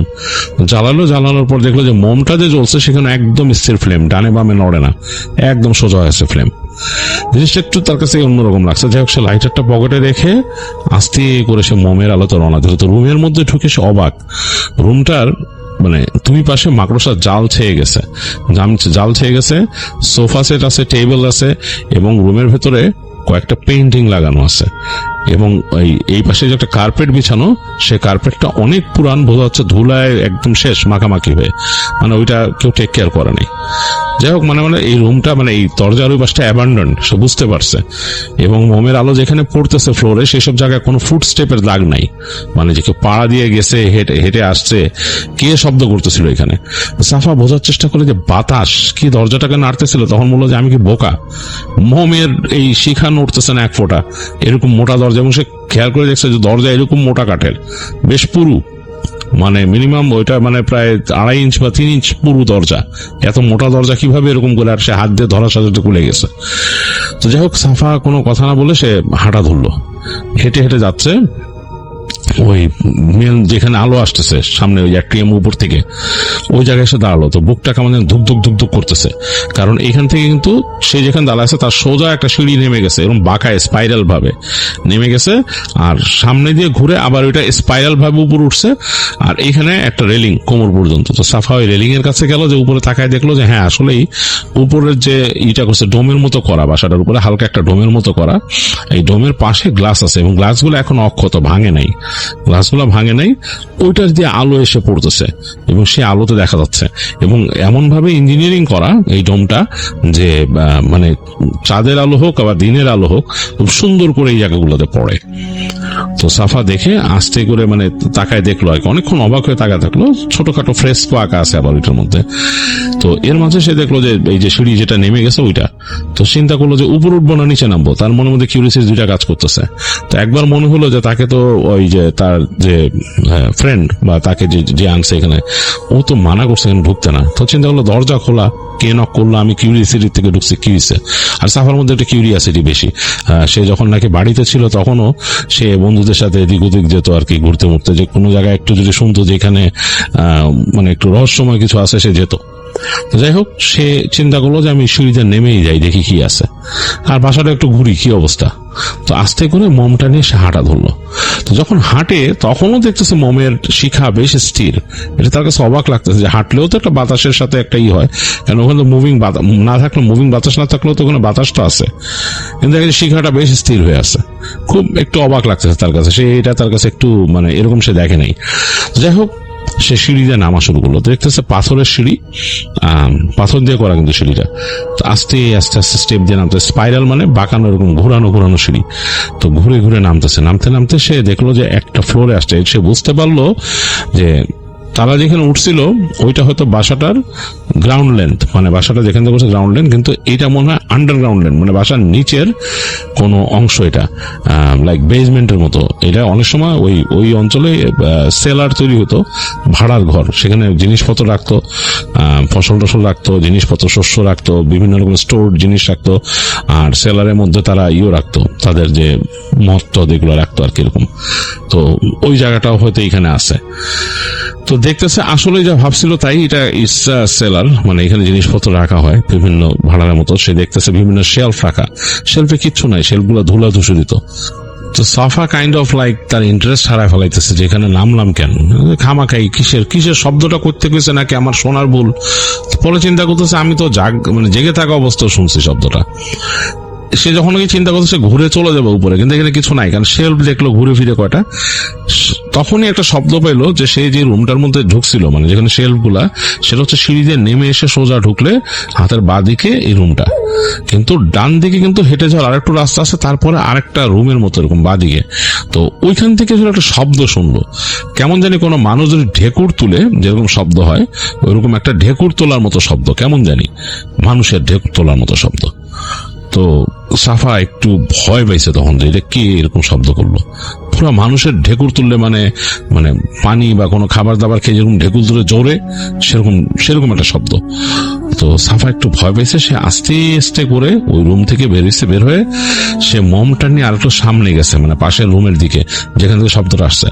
তখন কেমন একটা শব্দ শুনতেছে, যে মানুষ গলার ভেতর দিয়ে যেরকম শব্দ করে অনেক সময়, গলায় বা পানি টানি আটকাইলে বা গড়গড়ি করলে যেরকম শব্দ করে ওরকম। সে মমটা নিয়ে ওখানে দাঁড়ায় দেখতেছে যে এই যেখানটা দাঁড়ানো সেইখানে অনেকগুলা শেলফ রাখা, এই শেলফ গুলা বেশ লম্বা লম্বা এরকম, এবং সেখানে অনেক বোতল রাখা আছে, হ্যাঁ সম্ভবত এগুলো ওয়াইনের বোতল, এবং একটা দরজা, মানে ওই যে শেলফ গুলা যে রুমটা, সেটার ওই পাশে একটা দরজা, এবং দরজাটা খোলা, এরকম দরজাটা খোলা, এবং ওই ভিতর থেকে মনে হচ্ছে শব্দটা আসতেছে। তো তখন সাফা মনে করলো এখানে কি কোনো মানুষ আছে নাকি, মানে কেউ কি থাকে এখানে, মানে যে শব্দ শুনতেছে মনে হচ্ছে কোনো মানুষ মানে গড়গড় করতেছে বা বমি করতেছে, এরকম শব্দ আর কি, মানে কেমন জানি গলা দিয়ে একটা বিচ্ছিরি শব্দ করতেছে। আর সে বুঝলো যে এইখানে বোতলগুলো, সে দেখলো বুঝলো যে এগুলো ওয়াইনের বোতল, এবং তার এই মোমের যে হালকা আলো এখানে রিফ্লেক্ট করতেছে, সেটাতে সে বুঝতেছে যে এই বোতলগুলোর মধ্যে লেবেল লাগানো, মানে উপরের যে সিল করা, বুঝতে পারতেছে সে এই বোতলের উপরে সিলগুলোর মধ্যে সোনালী কালারের এরকমই দিয়ে মোটা মানে কি স্টিকারের মতো দেয়া, এগুলো বুঝতেছে সে, যেগুলো পুরো ইনট্যাক্ট বোতল ওয়াইনের। তো সাফা যখন নাকি মানে এগুলো দেখছে আর ওখানে শব্দ পাচ্ছে, মনে করছে কোনো মানুষ থাকে। তো তার মোমের আলো কিন্তু হালকা যাচ্ছে অন্ধকার ঘরের দরজার কাছে। তো সে করলো কি, আরেক পা সামনে গিয়ে সে ইংরেজিতে জিজ্ঞেস করলো, হ্যালো ইজ এনিওয়ান দেয়ার, এভাবে জিজ্ঞেস করছে। সে যদিও জানে যে এখানে যদি কোনো ইটালিয়ান মানুষ থাকে, নর্মালি বেশিরভাগ মানুষ ইংরেজিতে কথা বলে না, তাদের ইটালিয়ান ভাষায় কথা বলে। ওর তো আসলে খুব একটা নেই, সে একটু জিজ্ঞেস করছে এবং স্বতঃস্ফূর্ত ভাবে তার মুখ থেকে এটাই বেরিয়েছে ইংলিশে। তো ওই সময় দেখলো কেমন যেন ভৌ করে শব্দটা চেঞ্জ হইলো, মনে হলো যে কেউ শব্দটা আরো জোরে করলো। তো সে কোনো উত্তর না দিয়ে আরো এক পা সামনে গেছে সাফা দেখার জন্য ব্যাপারটা কি। তো তার মনে একটাই আছে, তাকে যদি কেউ জিজ্ঞেস করে সে বলবে যে তুমি এখানে কে, আমাকে তো এখানে একজন পারমিশন নিয়ে থাকার ব্যবস্থা করেছে, তুমি এইখানে কে এই বাড়িতে, সে জিজ্ঞেস করবে উল্টা। সাফা চিন্তা করতেছে। তো সাফা আরেক পা যখন এগিয়েছে, হঠাৎ করে তার কাছে মনে হলো তার যে মোমবাতির আলোটা ওই রুমে ঢুকছে, ওইখানে রুমের ভেতরে একটা আবছা অবয়বের মতো এরকম দরজার এই পাশে উকি দিল। সে পুরো বুঝতে পারছে যে চুল, মাথার মধ্যে চুল আছে, ঘাড় পর্যন্ত হয়তো চুল এরকম কালো, কিন্তু অবয়বটা বোঝা যাচ্ছে কালো একটা অবয়ব, চেহারা দেখা যাচ্ছে না, ঘাড় পর্যন্ত চুল, এবং চুলগুলা বোঝা গেছে এরকম কাজ করছে যে দরজার এই পাশ থেকে মাথা দেখার জন্য, মানে সাফাকে দেখার জন্য। তো সাফার মোমের আলোটা হালকা করে ওই অন্ধকার অবয়বটার দিকে পৌঁছাইছে। ওই অবয়বটা আরেকটু সামনে আসলো দরজার কাছে, মুখ টানছে। সাফা দেখলো যে এরকম দুইটা চোখ দপদপ করে জ্বলতেছে, আর ঠোঁটের কাছটা এরকম লাল। মানে সাফাকে দেখে মুখটা হা করে এরকম একটা ভঙ্গি করছে 1 সেকেন্ডের জন্য, এবং মনে হলো একটা নিঃশ্বাসের মতো ছাড়লো হা করে। এটা বাতাসটা একদম আসলো সাফার গায়ে লেগে গেছে, বাতাসটা মনে হচ্ছে যে একটা গরম বাতাস তার গায়ের মধ্যে লাগছে, এবং একটা অন্যরকম স্মেল, মনে হচ্ছে অনেকটা ওই মদ, পচা মদ বা মদ খুললে যেরকম হয়, যেরকম একটা গন্ধ আসে, ওরকম একটা পচা গন্ধ চারিপাশ থেকে, কেমন জানি কটু টক টক গন্ধ, এবং গরম বাতাস তার গায়ের উপর চলে গেল সাফার, এবং সাথে সাথে সাফার হাতের মোমবাতিটা নিভে গেছে ওই বাতাসেই। সাফা একেবারে ফ্রিজ হয়ে গেছে, সে আসলে নড়বে নাকি কি করবে, সে আসলে পুরা মানে তার কোনো আর মানে নাই, বোধ নাই। সে 1 সেকেন্ড ওখানে চুপচাপ দাঁড়ায় ভাবার চেষ্টা করলো কি দেখছে সে। এরপর সে শব্দ পেল, মনে হলো তার দিকে ওখানে কেউ এগোয়ে আসতেছে। এই যে ফ্লোরের মধ্যে পা ফেলতেছে, সে থপ থপ শব্দ পাচ্ছে। তো সাফা একবার চিন্তা করছে যে এটা কি, চেহারা তো এরকম কোনো মানুষের হয় না, আসলে কোনো কিছুর সাথে মিলতেছে না, মানে ধরনও মিলতেছে না। তো সাফা দৌড় দিল ঘুরে, মানে 1 সেকেন্ডের মধ্যে সে ঘুরে দৌড় দিছে, দৌড় দিয়ে ওই দরজা থেকে বের হয়ে গেছে, মানে বের হয়ে ডান দিকে সে জানে, ডান দিক থেকে আর শরীর থেকে দৌড়াইলো, দৌড়ায় সে এই যে দরজা দিয়ে বের হয়ে সামনে আসে, দেখতেছে যে ওইখানে সেই আলোকিত জায়গাটা যেখানে সিঁড়ি উঠে গেছে, উপর থেকে অ্যাট্রিয়ামের আলো পড়তেছে। সে যখন দৌড় দিয়ে ওই দরজা দিয়ে বের হয়ে যাবে, তখন সে একদম স্পষ্ট বুঝলো তার কাঁধে কেউ হাত রাখছে এবং তার কানের কাছে সে একটা নিঃশ্বাস পেল, মনে হলো যে কেউ নিঃশ্বাস ছাড়ছে কানের কাছে, এবং সেই যে বাজে স্মেলটা। তো সাফা ভয়ে চিৎকার করে উঠছে, ভয়ে চিৎকার করে উঠে সে মানে দোয়া পড়তে পড়তে, মানে তার মুখ দিয়ে অটোমেটিকলি দোয়া বেড়ে গেছে, সে দৌড়াচ্ছে সিঁড়িতে উপর দিকে ওঠার জন্য এবং দৌড়াইতেছে। তার কাছে কেন জানি মনে হচ্ছে সে যত দৌড়াচ্ছে তার মানে উপর দিকে সে আর উঠতেছে না, এবং সে আসলে যে বুঝতে পারলো মনে হইতেছে যে সিঁড়ির মধ্যে সে একটা যে পা ফেলতেছে, সিঁড়িটা সে বেয়ে উঠতেছে না, এরকম লাগতেছে। তো সে তখন জোরে জোরে মানে দোয়া পড়া শুরু করছে, জোরে জোরে দোয়া পড়তেছে, এবং এক পর্যায়ে সে দেখলো যে হ্যাঁ সিঁড়িতে উঠে গেছে। উঠে যে সে একদম ওই যে তার যে একতলা সেটার সামনে, এবং ওই যে ফাঁকা রুম একটা, সে রুমের কাছে, ওই রুমের মধ্যে মনে হচ্ছে কেউ দাঁড়ায় আছে রুমটার ভেতরে, এবং মানে পুরা সে অবয়বটা বুঝতে পারতেছে যে একটা অবয়ব রুমের মধ্যে দাঁড়ায় আছে। তো সাফা ভয় ছোটে এমন একটা পজিশনে পৌঁছাইছে যে তার কিছু করার নাই, সে ওই রুমের ভেতরেই দৌড় দিল ওই অবয়বটা দেখার পরও, কারণ সে দেখতেছে যে তার যে রুমের দরজাটা খোলা ওইখানে। তো সে এক দৌড়ে যে ওই দরজার ওই পারে পড়ছে এবং দোয়া জোরে জোরে পড়তেছে, পড়ে সে আবার দেখলো যে দরজাটা যেহেতু খোলা, সে দৌড় দিয়ে যে দরজাটা জোরে টান দিল। তো এই দরজা যখন ব্যাক করে মানে লাগছে, তখন মনে হলো অনেক ওজন। সাফা বুঝলো যে অনেক ওজন, সে আগে যে হাত দিয়ে টাচ করার সাথে সাথে খুলে গেছে সেরকম না, অনেক ওজন। এসে ঠাস করে লাগলো, দ্রুম করে শব্দ হইলো, একটা ভয়ঙ্কর ব্যাপার। তো সাফা ওই রুমের মধ্যে আর থাকলো না, সে ওই অন্ধকারেই তার ঘর থেকে বের হয়ে দৌড়াচ্ছে, দৌড়ায় নামছে, নেমে সে ওই সিঁড়ি দিয়ে ঘুরে ওই যে তার আন্টি ডাকতো ওই ছেলেটা, ওদের রুমে যায়, ছেলেটা যেখানে থাকে আর কি, ওই রুমের কাছে যে সে দরজা মানে কিল মারা শুরু করছে তার। তো ছেলেটা দরজা খুলে বেরিয়েছে, বেরোলে কি হয়েছে, তো সে বললো যে মানে ঘুম ঘুম চোখে, মানে একটু মানে অদ্ভুত। তো সাফা বলতেছে যে আমি ভয় পাইছি। বলে কিভাবে ভয় পাইছো? তো সাফা তাকে বোঝানোর চেষ্টা, তাদের ভাষাগত এত নাই, তো যাই হোক সে বোঝানোর চেষ্টা করলো যে সে এরকম রুমের মধ্যে অটোমেটিক দরজা খুলে গেছে, তাকে যতটুকু বলে বুঝাইতেছে সে যেরকম দরজা খুলে গেছে এরকম। তো ছেলেটা এরকম মাথা নাড়তেছে তাকে, বলে আচ্ছা ঠিক আছে। তার আগে ডাকলো, তার রুমে নিয়ে বললো যে ওই পাশে শুয়ে থাকো, রাতে শুয়ে পড়ো, থাক, এখন আর করার দরকার নেই। যাই হোক সাফা ওই দিন রাতে কোনো মতে ভয়ে ভয়ে রাত কাটাইছে, এবং সে খুব ভয় পাইছে বাকি রাতটা। তো দিনের বেলা ছেলেটা তাকে জিজ্ঞেস করতেছে যে কি হয়েছিল। তো ছেলেটাকে সে নিয়ে আসে তার ওই ঘরে, এনে দেখায় যে দরজাটা লাগানো। তো ধাক্কা মারে, দেখে দরজা এক চুলও নড়ে না, একদমই করে নড়ে না, অনেক জোরে জোরে ধাক্কা দিছে, হয় না। তো ওই ছেলেটা দেখে হাসে, থাইকা বলে কি, তারে বলে যে শয়তান, মানে এটা শয়তান।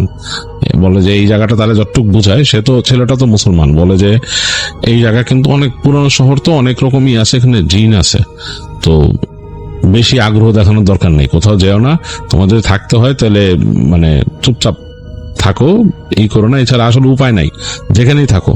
বলে যে আমরা যে বিল্ডিং এ থাকি ওইখানেও অদ্ভুত অদ্ভুত শব্দ হয়, মনে হয় কেউ কথা বলে ওইখানে, এবং এই কথাগুলো একদম আমি শুনি, মনে হয় যে একদম কথা বলতেছে।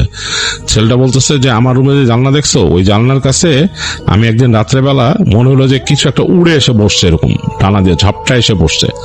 তো আমি হঠাৎ করে তাকায় দেখি, মনে হচ্ছে ডানার মানে ওই জানলার ওই পাশে আমার জানলাটা লাগানো ছিল, কিন্তু জানলার একটা পাট খোলা এই পাশে।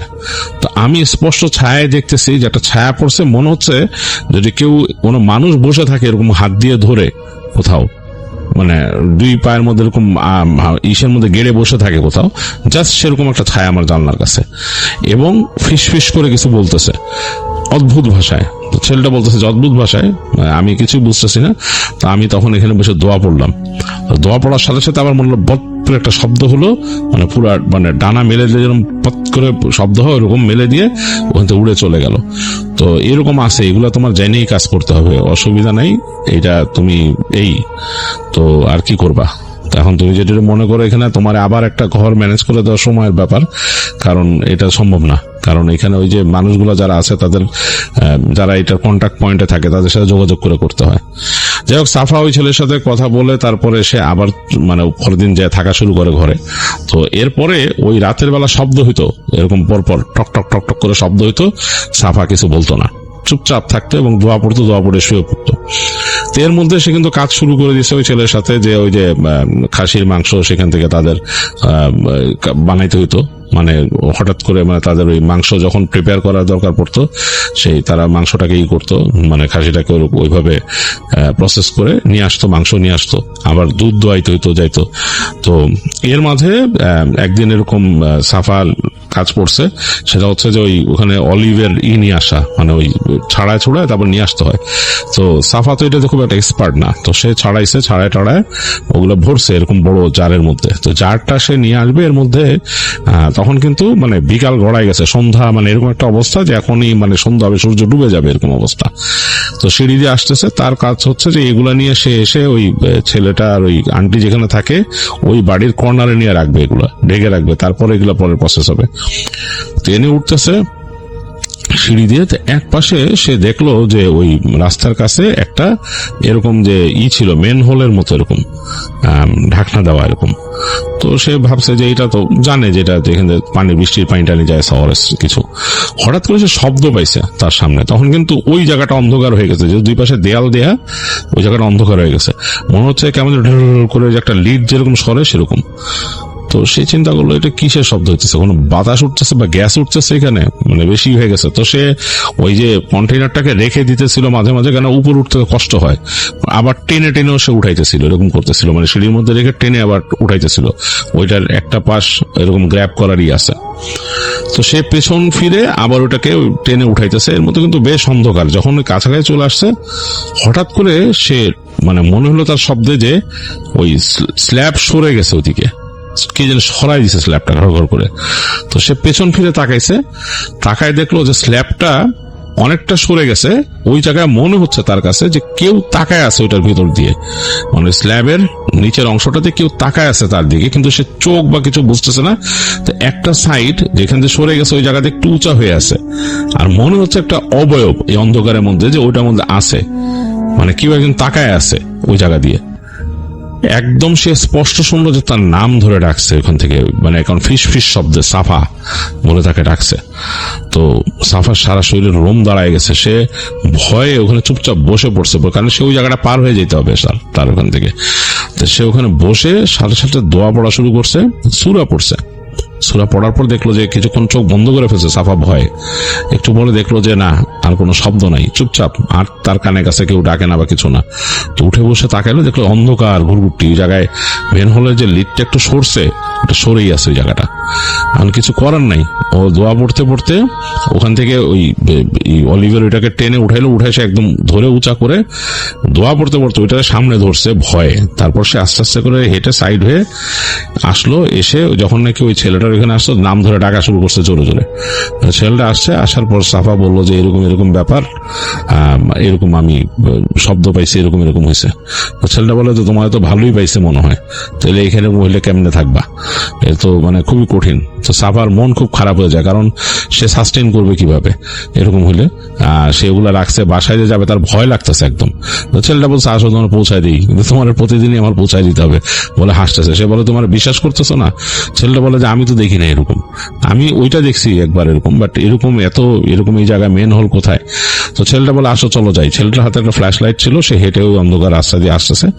এসে দেখে ছেলেটা মানে হঠাৎ করে ওইখানে মানে পড়ে উঠছে, সে মানে আউযুবিল্লাহ পড়ে উঠছে, বলছে আসলেই দেখে যে সে মেন হলের ইটা সরানো এখানে, বলে এটা কেমনে? তো ছেলেটা গেল যে সে ও নিজেই ছেলেটা হাত দিয়ে জোরে বলে যেটা সরাইতেও তো কষ্ট হইতেছে, স্ল্যাবটা এত শক্ত, ধাক্কা দিয়ে বসাই দিল জায়গা মতো, বসাই দিয়ে বললো যে তুমি দোয়া পড়ে শুবা সাফা, আর তোমার কি কেউ নাই? এভাবে তাকে জিজ্ঞেস করছে। বলে মনে হইতেছে তোমার উপরে মানে এখানে কোন একটা নজর পড়ছে বা কিছু, তোমার কি কেউ নাই? তো সাফা বলতেছে আছে আমার আত্মীয়। বলে তাদের সাথে যোগাযোগ করো না কেন?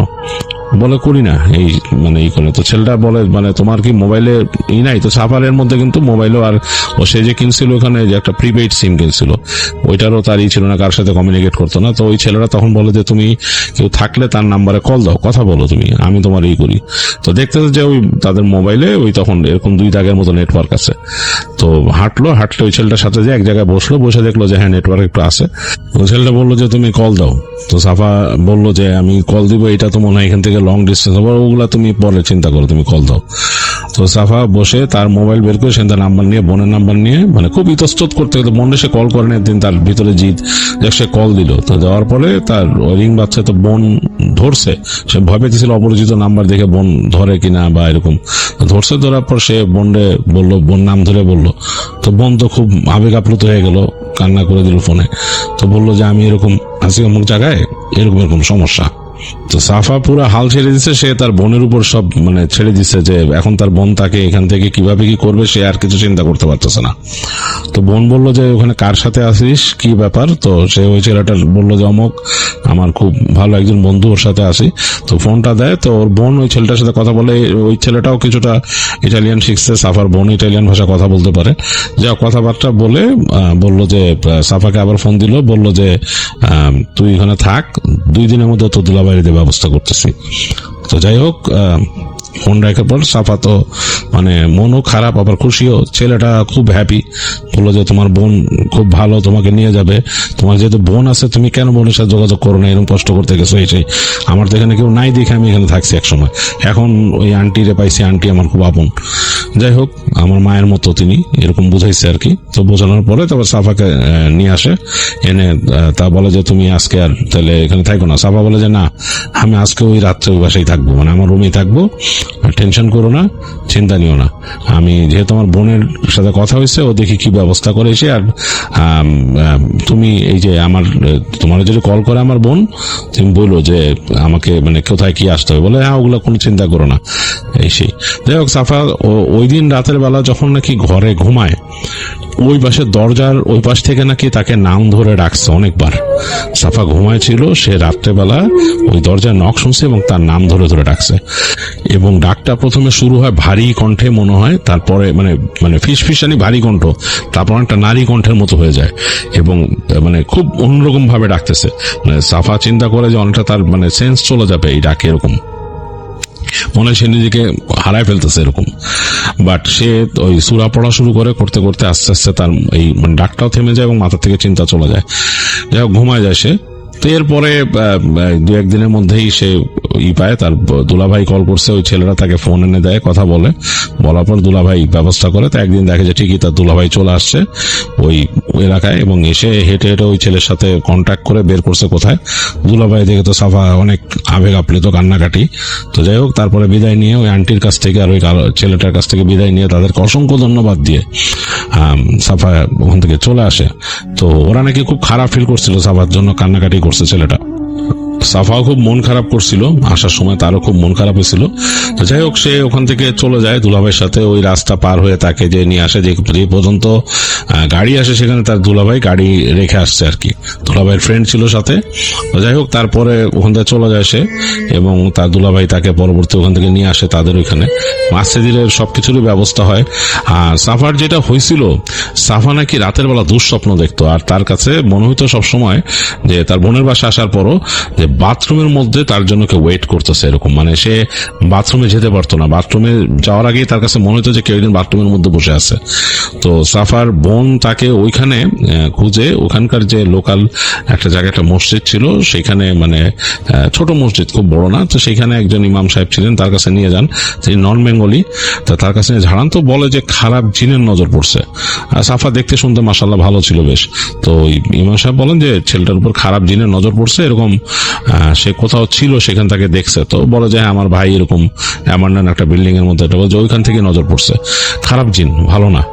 তো তিনি তাকে ঝেড়ে দেন এবং সাফাকে বলেন যে এই দোয়া পড়তে, বিভিন্ন সূরা মানে কয়েকটা সূরা বলে দেন যে এইগুলো কন্টিনিউয়াসলি পড়তে হবে, পাক পবিত্র থাকতে হবে, আস্তে আস্তে চলে যাবে এই আর কি। আর ফাইনালি এগুলো আর তার কাছ থেকে তাকে বদারি করবে না, সে যখন বিয়ে শাদী করবে। তো যাই হোক, সাফা ওইভাবে চলে ইমাম সাহেবের পরামর্শ নিয়ে এবং দোয়া পড়ে চলতো। তো তারপরে এই 2022 সালে সাফা বিয়ে করে এবং সে অন্য স্টেটে চলে যায়, মানে অন্য প্রভিন্সে চলে যায় আর কি। এটা হচ্ছে স্টেট না প্রভিন্স। তো অন্য প্রভিন্সে সে চলে যায়। তো সেখানে গিয়ে ভালো অন্য একটা কাজ করে এবং আস্তে ধীরে এখন তো তার মোটামুটি এখানে লিগ্যাল সবকিছুই আছে, খুব ভালো আছে। তো সাফার এই ঘটনাটা আমার কাছে বেশ ভালো লাগছে, অ্যাডভেঞ্চারাস মনে হয়েছে এবং বেশ ভয়ের মনে হয়েছে। আপনার কাছে কেমন লেগেছে জানাতে ভুলবেন না। আমাদের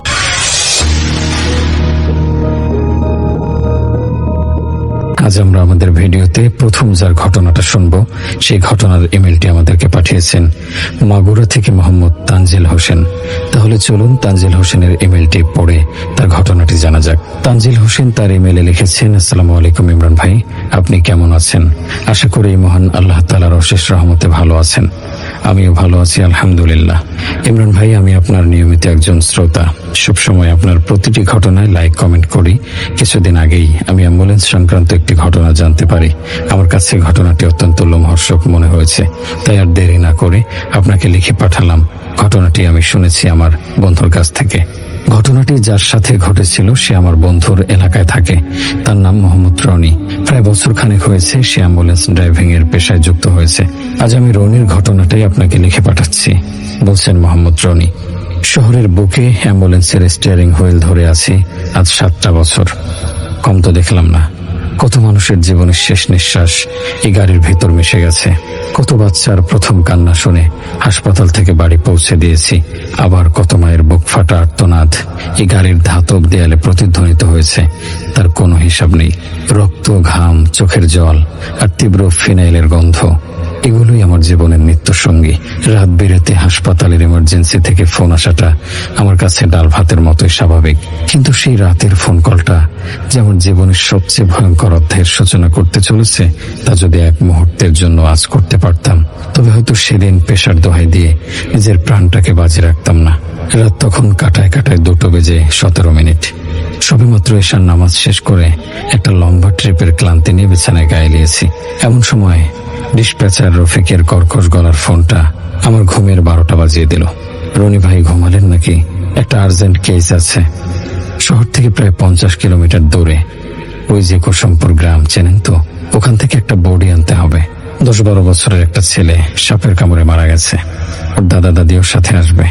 এখনই বের হতে পারবেন? কুসুমপুর গ্রামের নামটা শুনলেই আমার গায়ে কাঁটা দেয়।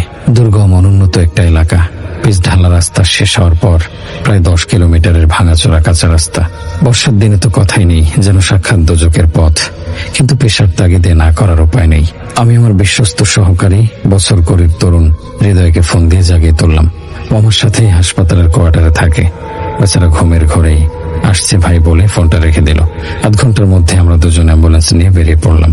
রাতের নিস্তব্ধ শহর পেরিয়ে হাইওয়েতে উঠতেই গাড়ির গতি বাড়িয়ে দিলাম। চারদিকে শুনশান নীরবতা, শুধু আমাদের অ্যাম্বুলেন্সের ইঞ্জিনের একটানা গর্জন সেই নীরবতাকে খান খান করে দিচ্ছিল। হেডলাইটের তীব্র আলো আধার ছেড়ে যত দূর যাচ্ছে শুধু ফাঁকা রাস্তা আর দুপাশে ঘন গাছপালার ছায়ার নাচন। হৃদয় আমার পাশে বসে ঝিমাচ্ছিল। ওর দিকে তাকিয়ে আমার মায়া লাগছিল। ছেলেটার বাড়িতে অভাব, তাই এত অল্প বয়সে পেশায় এসেছে। সাহসী ছেলে, কিন্তু মাঝে মাঝে এমন সব অদ্ভুত কথা বলে যা শুনে গা ছমছম করে। প্রায় 1 ঘন্টা একটানা চলার পর আমরা হাইওয়ে ছেড়ে গ্রামের রাস্তায় নামলাম। এখানেই শুরু হলো আসল পরীক্ষা। রাস্তা বলে কিছু নেই, যেন ইটের খোয়া আর কাদা দিয়ে বানানো একটা সুরপিল পথ। গাড়ির ঝাঁকুনিতে আমাদের দুজনেরই নাড়ে ভরে উল্টে আসার জোগাড়। দুপাশে ঘন জঙ্গল আর বাঁশঝাড়। চাঁদের আলো গাছের পাতায় আটকে গিয়ে যে আলো আধারের খেলা তৈরি করছিল, তাতে পরিবেশটা কেমন যেন রহস্যময় আর ভয়ঙ্কর লাগছিল। মাঝে মাঝে 2-1টা শেয়ালের জলজলের চোখ দেখে হৃদয়ে চমকে উঠছিল। আমি ওকে সাহস দিয়ে বললাম, আরে ভয় পাস না, কত রাত তো এই রাস্তায় এলাম গেলাম, কিছু হবে না। কিন্তু সত্যি বলতে আমার নিজেরই কেমন যেন একটা অজানা আশঙ্কায় বুকটা ভারী হয়ে আসছিল। চারপাশের এই অস্বাভাবিক নিস্তব্ধতা আমার পরিচিত লাগছিল না। অবশেষে দূর থেকে একটা টিমটিমে হারিকেনের আলো দেখতে পেয়ে বুঝলাম আমরা গন্তব্যে এসে পৌঁছেছি। গ্রামের প্রায় শেষ মাথায় একটা জীর্ণ মাটির বাড়ি। আমরা অ্যাম্বুলেন্সটা দাঁড় করাতেই কয়েকজন গ্রামবাসী এগিয়ে এলো, কিন্তু তাদের চোখে মুখে কোনো শোকের চিহ্ন নেই, বরং এক ধরনের ভয় আর অস্বস্তি। যেন তারা এই বাড়িটা আর তার বাসিন্দাদের থেকে যত তাড়াতাড়ি সম্ভব মুক্তি পেতে চায়। আমি আর হৃদয় গাড়ি থেকে নামলাম। বাড়ির উঠোনে পা রাখতেই একটা তীব্র ভ্যাপসা গন্ধ আমার নাকে এসে লাগলো, যেন বহুদিন ধরে বন্ধ থাকা কোনো স্যাঁতস্যাঁতে ঘরের দরজা খোলা হয়েছে। আমরা ভেতরে ঢুকতেই দৃশ্যটা আমাদের অবাক করে দিল। উঠোনের এক কোণে একটা নিচু চৌকির ওপর সাদা চাদরে ঢাকা ছেলেটার নিথর দেহটা শুয়ে রাখা, কিন্তু বাড়িতে কান্নার কোনো রোল নেই, কোনো আহাজারি নেই। এমন মৃত্যু বাড়িতে এই নিস্তব্ধতা একেবারে অস্বাভাবিক। চৌকির পাশে দুটো মোড়ায় পাথরের মূর্তির মতো বসে আছেন দুজন বৃদ্ধ বৃদ্ধা। তারাই ছেলেটির দাদা দাদি। বৃদ্ধির বয়স 70-এর কাছাকাছি, পরনে একটা ময়লা লুঙ্গি আর ফতোয়া, চামড়া কুঁচকে গেছে, কিন্তু চোখের দৃষ্টি তীক্ষ্ণ। আর বৃদ্ধা তার দিকে তাকিয়ে আমার বুকের ভেতরটা ভয়ে হিম হয়ে গেল। তার বয়সও 70-এর কোঠায়, পরনে একটা বিবর্ণ শাড়ি, কিন্তু তার চোখ দুটো, সেই চোখে কোনো অনুভূতি নেই, না শোক না কষ্ট, যেন দুটো কালো কাচের গলি বসিয়ে দেয়া হয়েছে। এক অদ্ভুত শূন্য শীতল দৃষ্টিতে তিনি আমাদের দিকে তাকিয়েছিলেন। সেই দৃষ্টিতে এমন কিছু ছিল যা মানুষের হতে পারে না। আমি সাথে সাথে চোখ নামিয়ে নিলাম। আমরা কোনো কথা বলার আগেই বৃদ্ধ ইশারায় আমাদের লাশটা অ্যাম্বুলেন্সে তুলতে বললেন। তার কণ্ঠস্বরও শুনলাম না। গ্রামবাসীদের মধ্যে দুজন আমাদের সাহায্য করতে এগিয়ে এলো। আমরা যখন সাবধানে দেহটা স্ট্রেচারে তুলে অ্যাম্বুলেন্সের দিকে নিয়ে যাচ্ছিলাম, তখনও ওই বৃদ্ধ বৃদ্ধা একইভাবে বসে রইলেন। তাদের ভাবলেশহীন মুখ দেখে মনে হচ্ছিল যেন এটা তাদের নাতনির লাশ নয়, অন্য কারো। আমরা লাশটা অ্যাম্বুলেন্সের পেছনের কেবিনে সাবধানে রাখলাম। তারপর সেই বৃদ্ধ দম্পতি কোনো কথা না বলে ধীর পায়ে হেঁটে এসে আমাদের কোনো দিকে না তাকিয়ে অ্যাম্বুলেন্সের পেছনের অংশে তাদের নাতনির লাশের পাশে গিয়ে বসলো। তাদের এই আচরণে আমি আর হৃদয় একে অপরের দিকে তাকালাম। আমাদের দুজনের চোখেই ছিল রাজ্যের বিস্ময় আর চাপা ভয়। এই লোকগুলো কারা? এদের আচরণ এমন অদ্ভুত কেন? কোনো উত্তর না পেয়ে আমি আর হৃদয় কেবিনের দরজা বন্ধ করে দিয়ে সামনের ড্রাইভিং সিটে এসে বসলাম। ইঞ্জিন স্টার্ট দেওয়ার সময় আমার হাতটা সেদিন প্রথমবার সামান্য কেঁপে উঠেছিল। আমরা সেই অভিশপ্ত বাড়ি এবং তার আরো বেশি অভিশপ্ত বাসিন্দাদের পেছনে ফেলে ধুলো উড়িয়ে রওনা দিলাম। অ্যাম্বুলেন্সের কেবিনের দরজাটা বন্ধ করার সময় যে ধাতব শব্দটা হয়েছিল, সেটা যেন সেই রাতের নিস্তব্ধতায় এক অশুভ সংকেতের মতো শোনালো। আমি ইঞ্জিন চালু করে যত দ্রুত সম্ভব গাড়িটাকে সেই কাঁচা রাস্তা থেকে বের করে আনার চেষ্টা করতে লাগলাম। গাড়ির চাকা ভাঙা রাস্তার গর্তে পড়ে বারবার ভয়ঙ্করভাবে ঝাঁকুনি খাচ্ছিল। কিন্তু সেই মুহূর্তে আমার কাছে ওই ঝাঁকুনির চেয়েও বেশি জরুরি ছিল ওই গ্রাম এবং তার রহস্যময় পরিবেশ থেকে দূরে পালিয়ে যাওয়া। গাড়ির ভেতরে এক অস্বস্তিকর, দম বন্ধ করা নীরবতা। হৃদয় আমার পাশে কাঠ হয়ে বসে আছে। ওর ফ্যাকাশে মুখের দিকে তাকিয়ে বোঝা যাচ্ছিল ও কতটা ভয় পেয়েছে। আমি ওকে স্বাভাবিক করার জন্য বললাম, কিরে, এমন চুপ করে আছিস কেন? ভয় পেলি নাকি? ও কোনো উত্তর দিল না, শুধু শুকনো একটা ঢোক গেলে আমার দিকে তাকালো। আমি আর কথা বাড়ালাম না, নিজের মনকে শক্ত করে ড্রাইভিং এ মনোযোগ দিলাম। কিন্তু সেই বৃদ্ধ বৃদ্ধার ভাবলেশহীন মুখ, বিশেষ করে সেই বৃদ্ধার নিষ্প্রাণ শীতল চোখ দুটো আমার মন থেকে কিছুতে সরছিল না। পেশাগত জীবনে কত কিছু তো দেখেছি, কিন্তু এমন অনুভূতিহীন জীবন্ত লাশের মতো মানুষ আমি আগে কখনো দেখিনি। তাদের মধ্যে কোনো মানবিকতার লেশমাত্র ছিল না। আমরা কাঁচা রাস্তা পেরিয়ে আবার হাইওয়েতে উঠলাম। মসৃণ রাস্তায় গাড়ির গতি বাড়তেই ইঞ্জিনের শব্দ ছাড়ার কোনো আওয়াজ ছিল না। পেছনের কেবিনে 3 জন যাত্রী, একজন মৃত আর 2 জন জীবন মৃত। এই চিন্তাটা মাথায় আসতে আমার সারা শরীরে একটা ঠান্ডা স্রোত বয়ে গেল। আমি মন থেকে সব মুছে ফেলার জন্য গাড়ির FM রেডিওটা চালিয়ে দিলাম। কোন একটা পুরোনো দিনের গান বাজছিল, কিন্তু সেই সুরও যেন এই ভারী পরিবেশকে হালকা করতে পারছিল না। হঠাৎ গানের আওয়াজ ছাপিয়ে হৃদয় আমার কানের কাছে ফিসফিস করে বলল, রনি ভাই, একটা আওয়াজ শুনতে পাচ্ছ? ওর কণ্ঠস্বর ভয় কাঁপছিল। আমি মনোযোগ দিয়ে শোনার চেষ্টা করলাম। বললাম, কিসের আওয়াজ? ইঞ্জিনের শব্দ ছাড়া তো কিছু শুনছি না। না ভাই, ঠিক আওয়াজ না, কেমন যেন একটা ফিসফিসানি, খুব আস্তে। হৃদয় প্রায় আর্তনাদ করে বলল, মনে হচ্ছে পেছন থেকে আসছে। আমি ওকে ধমক দিয়ে বললাম, তোর মাথা খারাপ হয়ে গেছে? সারাদিন লাশের সাথে কাজ করে করে এখন হ্যালুসিনেশন হচ্ছে না? ওই বড় বড় হয়তো নিজেদের মধ্যে কথা বলছে, চুপচাপ বসে থাক। আমি কথাগুলো বললেও আমার নিজের কান দুটো সজাগ হয়ে উঠলো। আমি রেডিওর ভলিউমটা কমিয়ে দিলাম। প্রথমে কিছু শুনতে পেলাম না, শুধু মসৃণ রাস্তায় টায়ারের একটানা ঘর্ষণের শব্দ। কিন্তু কিছুক্ষণ পর আমিও আওয়াজটা পেলাম। ঠিক ফিসফিসানি নয়, তার চেয়েও সূক্ষ্ম কিছু, যেন কেউ খুব নিচু স্বরে কিন্তু অত্যন্ত দ্রুত গতিতে কিছু একটা বলে চলেছে। বাতাসের শব্দের মতো, কিন্তু তার মধ্যে একটা নির্দিষ্ট ছন্দ আছে। আমি স্টিয়ারিং হুইলটা আরো শক্ত করে আঁকড়ে ধরলাম। এটা মানুষের গলার স্বর নয়, অন্তত আমি জীবনে যত মানুষের গলা শুনেছি তার সাথে এর কোনো মিল নেই। এটা আরো গভীর, আরো কর্কশ, যেন শুকনো পাতা ঘষার শব্দের সাথে কেউ গলা মেলানোর চেষ্টা করছে। আমি আর চোখে হৃদয়ের দিকে তাকালাম। ও 2 হাতে মুখ ঢেকে বের করে দোয়া দরুদ পড়ছে। ওর ভয়টা আমার মধ্যেও সংক্রমিত হতে শুরু করেছে। আমি নিজেকে বোঝালাম হয়তো গাড়ির কোনো যন্ত্রাংশের সমস্যা, কিংবা বাতাসের শব্দটা এমন শোনাচ্ছে। কিন্তু আমার মন এই যুক্তি মানতে চাইছিল না, কারণ আওয়াজটা একটা নির্দিষ্ট প্যাটার্নে আসছিল এবং যাচ্ছিল। হঠাৎ হৃদয় চিৎকার করে আমার হাতটা চেপে ধরলো। ভাই, আওয়াজটা বাড়ছে, আমার একদম ভালো লাগছে না। ওই বড় বড়ির হাব ভাব প্রথম থেকে আমার অদ্ভুত লাগছিল। আমার মনে হচ্ছে ওদের শরীরে কোনো খারাপ জিনিস, কোনো অজানা অস্তিত্ব ভর করেছে। ওদের চোখ দুটো দেখেছ? মনে হচ্ছিল যেন ওরা এই দুনিয়ার কেউ না।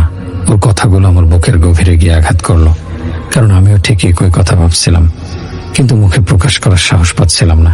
সে বৃদ্ধার শীতল পলক্ষীন চোখ, তাদের অস্বাভাবিক নীরবতা, আর এখন এই অশরীরী ফিসফিসানি, সবকিছু মিলে একটা ভয়ঙ্কর ছবির জন্ম দিচ্ছিল আমার মনে। গাড়ির ভেতরের বাতাসটা যেন হঠাৎ করে ভারী হয়ে গেছে। আমার শ্বাস নিতে কষ্ট হচ্ছিল। মনে হচ্ছিল কেবিনের ভেতরের অক্সিজেন কেউ শুষে নিচ্ছে। গাড়ির এসি চলছিল, কিন্তু আমার কপালে বিন্দু বিন্দু ঘাম জমে উঠল। আমি মরিয়া হয়ে পেছনের দিকে তাকানোর জন্য রিয়ার ভিউ মিররটা অ্যাডজাস্ট করলাম, কিন্তু মিররে যা দেখলাম তাতে আমার রক্ত জল হয়ে গেল। পেছনের কেবিনের ছোট্ট কাছের জানালা দিয়ে ভেতরটা আবছা দেখা যায়। আমি দেখলাম সেই বৃদ্ধ আর বৃদ্ধা তাদের নাতনির লাশের দুপাশে একইভাবে পাথরের মূর্তির মতো বসে আছে। তাদের মধ্যে কোনো নড়াচড়া নেই, কিন্তু তাদের মুখ থেকে কোনো শব্দ আসছে না। তাহলে এই ফিসফিসানির উৎস কোথায়? আমার মনে হলো আওয়াজটা যেন গাড়ির দেয়াল থেকে, ছাদ থেকে, সব জায়গা থেকে একসাথে আসছে। এটা কোনো নির্দিষ্ট উৎস থেকে আসছে না, বরং এটা আমাদের ঘিরে ধরেছে। আমি ভয়ে প্রায় জমে গিয়েছিলাম। আমার হাত পা ঠান্ডা হয়ে আসছিল। হৃদয় তখন ভয়ে কান্নার সুরে বলল, রনি ভাই, গাড়ি থামিও না, যত জোরে পারো চালাও। আমাদের এখান থেকে বের হতে হবে। আমার মনে হচ্ছে আমরা কোনো সাধারণ লাশ নিয়ে যাচ্ছি না, আমরা কোনো এক অশুভ সত্তাকে আমাদের গাড়িতে তুলে নিয়েছি। হৃদয়ের শেষ কথাটা আমার মস্তিষ্কে হাতুড়ির মতো আঘাত করলো। এই শব্দ দুটোই যেন এতক্ষণের সমস্ত ছোট বড় সব অনাকাঙ্ক্ষিত ঘটনার একটা ভয়ঙ্কর উপসংহার টেনে দিল। আমি আর কোনো দিকে না তাকিয়ে, কোনো কিছু না ভেবে শুধু অ্যাক্সিলারেটরের উপর আমার সমস্ত শক্তি প্রয়োগ করলাম। আমাদের অ্যাম্বুলেন্স তখন রাতের হাইওয়ের বুক চিরে এক উন্মত্ত গতিতে ছুটে চলেছে। কিন্তু আমরা কি সত্যি কোনো গন্তব্যের দিকে যাচ্ছিলাম, নাকি এক ভয়ঙ্কর ফাঁদের গভীরে তলিয়ে যাচ্ছিলাম, তা বোঝার কোনো উপায় ছিল না। আমাদের অ্যাম্বুলেন্স তখন যেন একটা লাগাম ছাড়া ঘোড়ার মতো হাইওয়ের বুক চিরে ছুটে চলেছে। আমার পা অ্যাক্সিলেটরে এমনভাবে চেপে বসেছিল যে মনে হচ্ছিল ওটা আমার পায়ের অংশ নয়, গাড়ির একটা অংশ হয়ে গেছে। স্পিডোমিটারের কাঁটা 120 ছুঁই ছুঁই করছে। ইঞ্জিনের তীব্র গর্জন আর বাতাসের শো শো শব্দ ছাড়া আর কিছুই শোনা যাচ্ছিল না। সে অশুভ ফিসফিসানিটা হয়তো তখনও ছিল, কিন্তু আমাদের গতির কাছে তা আপাতত চাপা পড়ে গিয়েছিল। আমার মস্তিষ্কের ভেতরে তখন একটাই চিন্তা, পালাতে হবে যত দ্রুত সম্ভব। এই গাড়ির ভেতরের অশুভ অস্তিত্বটাকে নিয়ে শহরের আলোর মধ্যে পৌঁছাতে হবে। আলো, অনেক মানুষের ভিড়, এগুলোই হয়তো আমাদের বাঁচাতে পারে। হৃদয় পাশে বসে তখনও বিড়বিড় করে দোয়া পড়ছে। ওর চোখ দুটো ভয়ে বন্ধ। ওর অবস্থা দেখে আমার ভয়টা দ্বিগুণ হয়ে যাচ্ছিল, কিন্তু চালকের আসনে বসে ভয় পেলে চলবে না। আমি নিজেকে শক্ত রাখার জন্য বারবার কোরআনের ছোট ছোট সূরাগুলো মনে মনে আওড়ানোর চেষ্টা করছিলাম, কিন্তু ভয়ের কারণে সবকিছু কেমন যেন গলিয়ে যাচ্ছিল। আমরা যখন জঙ্গলের সবচেয়ে গভীর আর নির্জন অংশটা পার হচ্ছিলাম, ঠিক তখনই ঘটল সে বিপর্যয়। প্রথমে গাড়ির হেডলাইটটা কয়েকবার দপ দপ করে নিভে গিয়ে আবার জ্বলে উঠল। আমার বুকের ভেতরটা ধক করে উঠল। এটা ভালো লক্ষণ নয়। তারপরই গাড়ির ইঞ্জিনটা কয়েকবার খক খক করে কাশের মতো তীব্র ঝাঁকুনি দিয়ে আচমকা বন্ধ হয়ে গেল। আমাদের উন্মত্ত গতিটা কয়েক সেকেন্ডের মধ্যে থেমে গিয়ে একটা তীব্র ঝাঁকুনি দিয়ে গাড়িটা হাইওয়ের মাঝখানে স্থির হয়ে দাঁড়ালো। চারদিকে হঠাৎ করে নেমে এলো এক অসহনীয় নিকষ কালো অন্ধকার আর কবরের মতন স্তব্ধতা। ইঞ্জিনের শব্দ বন্ধ হয়ে যাওয়ায় ঝিঝি পোকার একটানা ডাক এখন যেন আরো বেশি তীক্ষ্ণ আর ভয়ঙ্কর শোনাচ্ছে। কি হলো রনি ভাই, গাড়ি থামলো কেন? হৃদয়ের গলার স্বর শুনে মনে হলো ও যেন এখনই কেঁদে ফেলবে। আমি কাঁপা কাঁপা গলায় বললাম, জানি না। ইঞ্জিনটা হঠাৎ অফ হয়ে গেল। আমি বেশ কয়েকবার চাবি ঘুরিয়ে গাড়িটা স্টার্ট দেওয়ার চেষ্টা করলাম, কিন্তু কোনো লাভ হলো না। ড্যাশবোর্ডের আলো নিভে গেছে। গাড়িটা যেন এক মুহূর্তে একটা জীবন্ত যান থেকে নিষ্প্রাণ ধাতব কফিনে পরিণত হয়েছে। এখন কি হবে ভাই? হৃদয়ের কণ্ঠে তখন রাজ্যের হতাশার ভয়। আমি ওকে সাহস দেওয়ার জন্য বললাম, চিন্তা করিস না, হয়তো ছোট কোনো সমস্যা। আমি বনেটটা খুলে দেখেছি, তুই গাড়ির ভেতরে থাক, দরজাটা লক করে দে। কথাটা বললেও আমার নিজেরই এক পায়ে গোনের সাহস হচ্ছিল না। এই গা ছমছমে অন্ধকারে গাড়ি থেকে নামার চিন্তাটাই আমার রক্ত হেম করে দিচ্ছিল, কিন্তু এছাড়া আর কোনো উপায় ছিল না। আমি মোবাইল ফোনের টর্চটা জ্বালিয়ে দরজার লকটা খোলার জন্য হাত বাড়ালাম। ঠিক তখনই আমার কানে একটা নতুন শব্দ এলো, একটা মৃদু খসখসে শব্দ পেছনের কেবিন থেকে আসছে। আমি আর হৃদয় দুজনেই একসাথে চমকে উঠলাম। আমরা একে অপরের দিকে তাকালাম, দুজনের চোখেই তীব্র ভয়। শব্দটা এমন যেন কেউ শুকনো কাঠের মেঝেতে নখ দিয়ে আঁচড় কাটছে। খস খস খস, একটা নির্দিষ্ট ছন্দে শব্দটা হয়েই চলেছে। হৃদয় ফিসফিস করে বলল, ভাই এটা কিসের শব্দ? আমি কোনো উত্তর দিতে পারলাম না। আমার গলা শুকিয়ে কাঠ। আমার মনে হচ্ছিল পেছনের কেবিনে এতক্ষণ ধরে যে অশুভ শক্তিটা শান্ত হয়ে বসেছিল, গাড়িটা থামার সাথে সাথে সেটা এখন জেগে উঠেছে। হঠাৎ গাড়ির ভেতর থেকে হৃদয়ের একটা গলা ফাটানো বিকট চিৎকার শুনতে পেলাম। সেই চিৎকার রাতের নিস্তব্ধতাকে চিরে খান খান করে দিল। আমি প্রায় লাফিয়ে উঠে ওর দিকে তাকালাম। আমি দৌড়ে গাড়ির কেবিনের কাছে যেতেই দেখলাম ও ভয়ে থর থর করে কাঁপছে।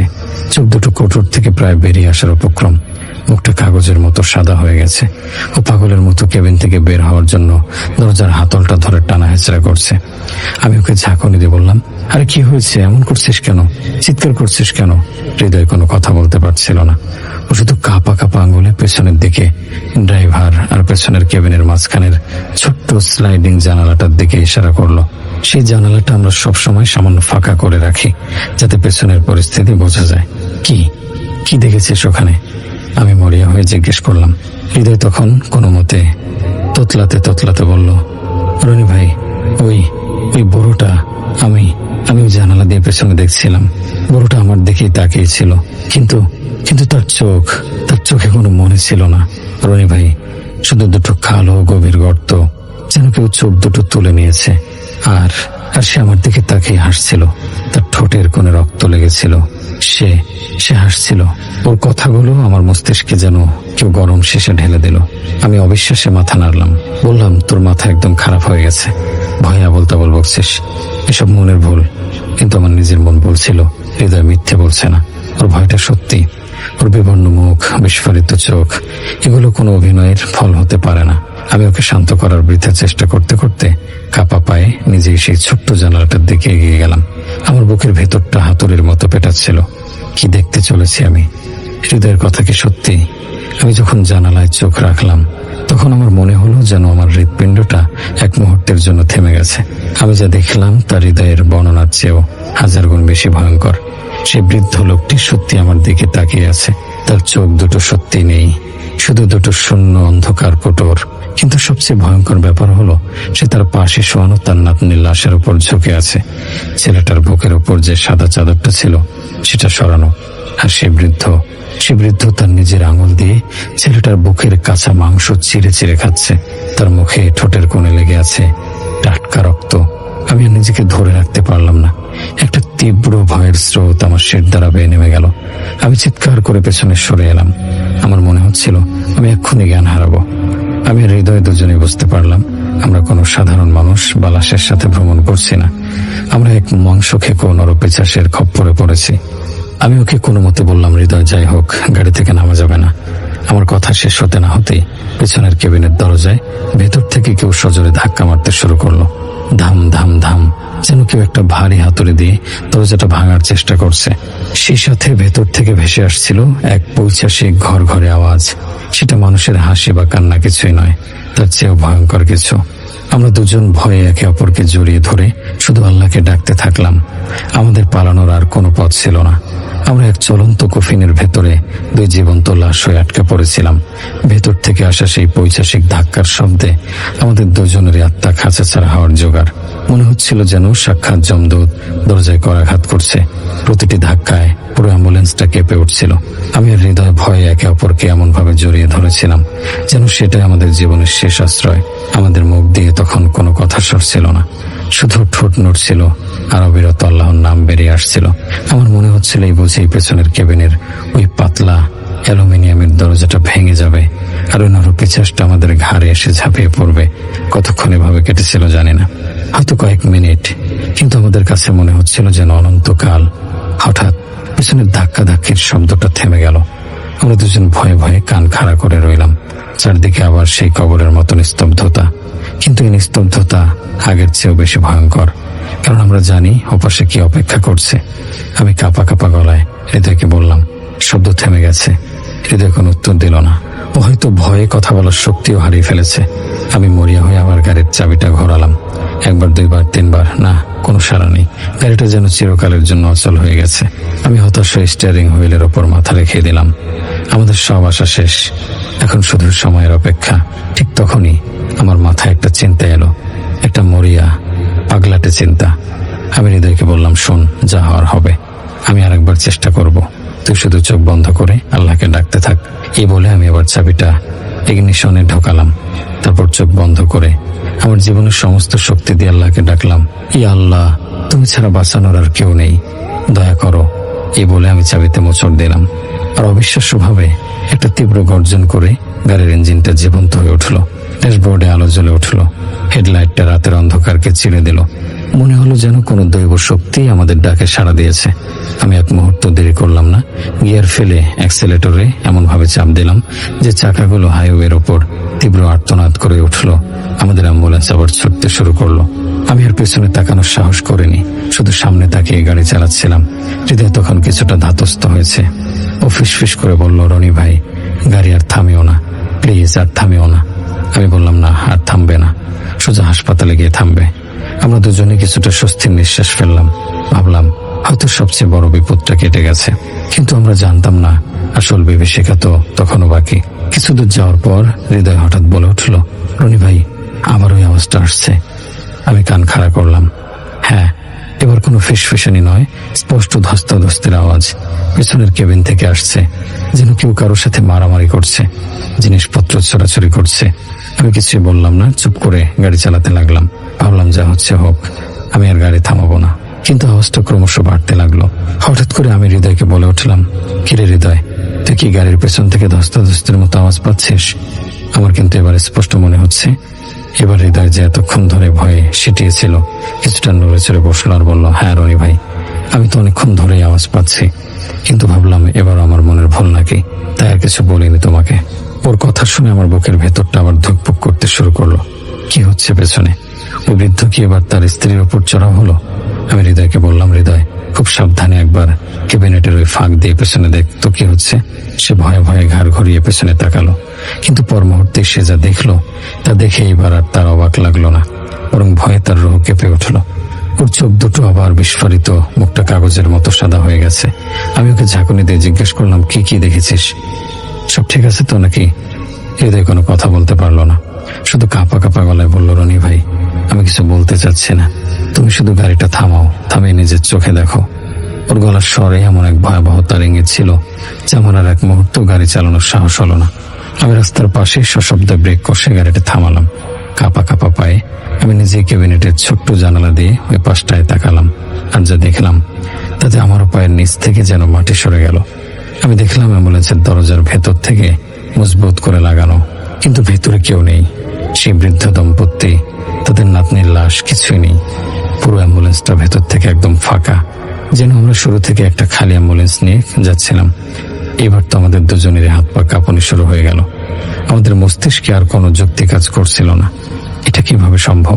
চলন্ত গাড়ি থেকে তিনজন মানুষ, যার মধ্যে একজন মৃত, তারা কিভাবে উধাও হয়ে যেতে পারে? কি করব কিছু ভেবে পাচ্ছিলাম না আমরা। শেষে দুজনেই প্রায় একরকম টলতে টলতে গাড়ি থেকে নামার সিদ্ধান্ত নিলাম। আমাদের নিশ্চিত হতে হবে আমরা যা দেখছি তা সত্যি নাকি আমাদের মস্তিষ্ক আমাদের সাথে কোনো ভয়ঙ্কর খেলা খেলছে। থরথর করে কাঁপতে কাঁপতে আমরা গাড়ি থেকে নামলাম। হাইওয়ের মাঝখানে গাড়ি দাঁড় করিয়ে রেখেছি, কিন্তু সেদিকে আমাদের কোনো ভ্রুক্ষেপ নেই, কারণ আমরা জানি এই নির্জন রাস্তায় এখন অন্য কোনো গাড়ির আসার সম্ভাবনা শূন্য। রাতের হিমেল বাতাস আমাদের ঘর্মাক্ত শরীরে লেগে কাঁপুনি ধরিয়ে দিচ্ছিল। আমরা টলতে টলতে অ্যাম্বুলেন্সের পেছনের দরজার কাছে গেলাম। দরজাটা বাইরে থেকে লক করা। আমি নিজের চোখকে বিশ্বাস করতে পারছিলাম না। আমরা স্পষ্ট দেখেছিলাম সেই বৃদ্ধা ভেতরে ওঠার পর আমরাই বাইরে থেকে দরজা লক করেছিলাম, কিন্তু কিছুক্ষণ আগেই তো আমরা দেখলাম দরজা ভেতর থেকে লাগানো, আর এখন সেটা বাইরে থেকে লক করা। আমাদের মাথা এলোমেলো হয়ে যাচ্ছিল। আমি কাঁপা কাঁপা হাতে চাবি দিয়ে লকটা খুললাম। হৃদয় আমার পেছনে এমন ভাবে দাঁড়িয়েছিল যেন আমার শরীরের সাথে মিশে যাবে। আমি দরজার দুটো পাল্লা ধরে সজোরে টান দিলাম। ক্যাচ করে একটা কর্কশ শব্দ করে দরজাটা খুলে গেল। আমরা ভয়ের তো চোখে ভেতরে উকি দিলাম। যা দেখছিলাম তাই সত্যি। ভেতরটা একদম হাড় হিম করা শূন্যতা নিয়ে পড়ে আছে। স্ট্রেচারটা খালি, তার উপর রাখা সাদা চাদরটা এলোমেলো হয়ে পড়ে আছে, আর কিচ্ছু নেই। মনে মনে দুজনেই আল্লাহর নাম জপছিলাম আর একে অপরের ফ্যাকাশে মুখের দিকে তাকিয়ে রইলাম। আমরা পরিষ্কার বুঝতে পারলাম আমাদের সাথে খুব খারাপ, খুব অস্বাভাবিক কিছু একটা ঘটছে। কোনো সাধারণ যুক্তিতে যার ব্যাখ্যা হয় না। হৃদয় প্রায় কাঁদো কাঁদো হয়ে আমার হাতটা খামচে ধরে বলল, রানী ভাই, আমার খুব ভয় করছে। আমাদের আর এক মুহূর্ত এখানে দেরি করা উচিত হবে না। নিশ্চয়ই এখানে অনেক খারাপ কিছু ঘটতে চলেছে আমাদের সাথে। কিছু হওয়ার আগে চলো আমরা তাড়াতাড়ি গাড়ি নিয়ে এখান থেকে পালাই। আমি ওর কথায় সায় দিয়ে হ্যাঁসূচক মাথা নাড়লাম। আমাদের দুজনেরই তখন একটাই চিন্তা, কিভাবে এই অভিশপ্ত জায়গা থেকে বাঁচবো। দুজনে যখন প্রায় দৌড়ে ড্রাইভিং সিটের দিকে যাচ্ছিলাম, ঠিক তখনই দৃশ্যটা আমাদের চোখে পড়ল। আমাদের থেকে আনুমানিক 20-25 কদম দৌড়ে রাস্তার ধারে চাঁদের আবছা আলোয় আমরা সেই বৃদ্ধ দম্পতি আর ছেলেটাকে দেখতে পেলাম। তারা রাস্তার পাশে ঘাসের উপর দাঁড়িয়েছিল। কিন্তু এবার আমরা তাদের যে বিভৎস অবস্থায় দেখলাম, তাতে আমাদের কলিজা শুকিয়ে কাঠ হয়ে গেল। আমাদের মনে হলো যেন আমাদের হৃৎপিণ্ডটা থেমে গেছে আর আমরা জীবন্ত পাথর হয়ে গেছি। আমরা দেখলাম সে বৃদ্ধ দম্পতি, অর্থাৎ ছোট ছেলেটার দাদা দাদি, ছেলেটাকে মাঝখানে রেখে ওর পেটের নরম অংশ ধারালো নখ দিয়ে খুবলে খুবলে খাচ্ছে। তারা যেন কোনো হিংস্র জানোয়ার। তাদের মুখে লেগে আছে রক্তের ধারা, যা চাঁদের আলোয় চকচক করছে। আর সেই ছেলেটা, যার পেট থেকে নাড়ি ভরে বের করে খাওয়া হচ্ছে, সে কোনো কষ্ট প্রকাশ না করে আমাদের দিকে, অর্থাৎ হৃদয় আমার দিকে তাকিয়ে একটা বিভৎস বাঁকা ঠোঁটের হাসি দিচ্ছে। সে হাসিতে না ছিল আনন্দ, না ছিল কষ্ট, ছিল শুধু এক নারকীয় পৈশাচিক উল্লাস আর আমন্ত্রণ। তার চোখ দুটো জল করছিল, যেন দুটো জ্বলন্ত কয়লা। এই দৃশ্য দেখে হৃদয় ভয়ে জমে গেল। ওর মুখ থেকে কোনো শব্দ বেরোলো না। আমার হাত পা প্রচন্ড ভাবে কাঁপতে শুরু করলো। ভয় আমাদের দুজনেরই দিশেহারা অবস্থা। মনে হচ্ছিল আমাদের পা দুটো মাটিতে গেঁথে গেছে, আমরা আর নড়তে পারছিলাম না। হঠাৎ হৃদয়ের সম্মিত ফেললো। ও ভয়ে চিৎকার করে বলতে লাগলো, ভাই পালাও, তাড়াতাড়ি গাড়ি চালাও, এখানে দাঁড়িয়ে থেকে লাভ নেই, ওরা আমাদেরও শেষ করে ফেলবে। ওর চিৎকারে আমারও ঘোর কাটলো। দুজনে কোনো মতে আল্লাহর নাম নিতে নিতে গাড়িতে উঠে বসলাম। আমার হাত এতটাই কাঁপছিল যে প্রথমবারে চাবিটাই ইগনিশনে ঢোকাতে পারছিলাম না। কোনো ক্রমে গাড়ি স্টার্ট দিয়ে যখন চাকা ঘোরাতে শুরু করলাম, তখন আমি সাইড ভিউ মিররে দেখতে পাচ্ছিলাম সেই ছেলেটি স্থির চোখে আমাদের দিকে তাকিয়ে আছে, আর ওর দাদা দাদি পশুর মতো শরীরের কাঁচা মাংস ছেড়ে খাচ্ছে। সেই দৃশ্য আমার মস্তিষ্কে চিরদিনের জন্য গেঁথে গেল। আমরা পাগলের মতো অ্যাক্সেলেটরে চাপ দিয়ে গাড়ি চালিয়ে ওই তিনজনকে অতিক্রম করে সামনের দিকে চলে গেলাম। গাড়ির ভেতর ভয়ে আর আল্লাহর নাম জপতে জপতে আমাদের গলা শুকিয়ে গিয়েছিল। আমি হৃদয়কে কঠোর গলায় বললাম, হৃদয়, যাই হয়ে যাক, খবরদার ভুলেও একবারও পেছনে তাকাবে না, শুধু চোখ বন্ধ করে আল্লাহকে ডাক। হৃদয় ভয়ে কোনো কথা বলতে পারলো না, শুধু ঘন ঘন মাথা নেড়ে সায় দিল। গাড়ি চালাতে আমার প্রচন্ড কষ্ট হচ্ছিল, পুরো শরীর কাঁপছিল, চোখ ঝাপসা হয়ে আসছিল। মনে হচ্ছিল যেন আমি আর স্টিয়ারিং ধরে রাখতে পারবো না। কিন্তু তারপরেও প্রাণের মায়ায় আমি থামলাম না। আমি জানতাম থামলে মৃত্যু। গাড়ি চালিয়ে গেলাম, কিন্তু আমাদের ভয়াবহ অভিজ্ঞতার শেষ তখনও হয়নি। আমাদের আসল মানসিক অত্যাচার তো তখন শুরু হলো। কিছুক্ষণ পর পরই প্রতি 10-15 মিনিট পর আমরা রাস্তার সামনে ওই একই দৃশ্য দেখতে পাচ্ছিলাম। হেডলাইটের আলো যতদূর যাচ্ছিল, আমরা দেখছিলাম রাস্তার এক পাশে সেই দম্পতি ছেলেটার পেট খুবলে খাচ্ছে, আর ছেলেটা আমাদের দিকে তাকিয়ে সেই বিভৎস হাসি হাসছে। একবার, দুইবার, তিনবার আমরা যতবারই ভাবছিলাম ওদের পেরিয়ে এসেছি, ততবারই ওরা কোনো এক অস্বাভাবিক উপায়ে আমাদের সামনে আবির্ভূত হচ্ছিল। যেন ওই রাস্তাটা একটা চক্রবুজ্জ, আর আমরা তার ভেতরে আটকে পড়েছি। ওরা আমাদের যেতে দেবে না। ভয়ে আমরা দুজনেই এবার হাউমাউ করে জোরে জোরে আয়াতুল কুরসি পড়তে শুরু করলাম। আমাদের গলার স্বর কাঁপছিল, কিন্তু আমরা থামিনি। আমাদের তখন একটাই বিশ্বাস ছিল, একমাত্র আল্লাহর কালামই আমাদের এই শয়তানের ফাঁদ থেকে বাঁচাতে পারে। কোনো মতে সেই ভয়ঙ্কর রাস্তা পার করে যখন দূর থেকে হাসপাতালের উজ্জ্বল আলো দেখতে পেলাম, তখন মনে হলো যেন সাক্ষাৎ আজরাইলের হাত থেকে ছাড়া পেলাম। আমাদের আর গায়ে কোনো শক্তি বা মনে কোনো সাহস অবশিষ্ট ছিল না। আমরা যখন হাসপাতালে এসে পৌঁছালাম, তখন ভোরের আজান হচ্ছে। আমরা অ্যাম্বুলেন্সটা এমার্জেন্সির সামনে একটা তীব্র ঝাঁকুনি দিয়ে থামালাম। দ্বিতীয়বার ওই অ্যাম্বুলেন্সে বসে বাড়ি ফিরে যাওয়ার কথা আমরা ভাবতেও পারছিলাম না। তাই আমরা হাসপাতালের সামনে এক চাওয়ালার দোকানে সে রাতটা থাকার জন্য অনুমতি চাইলাম।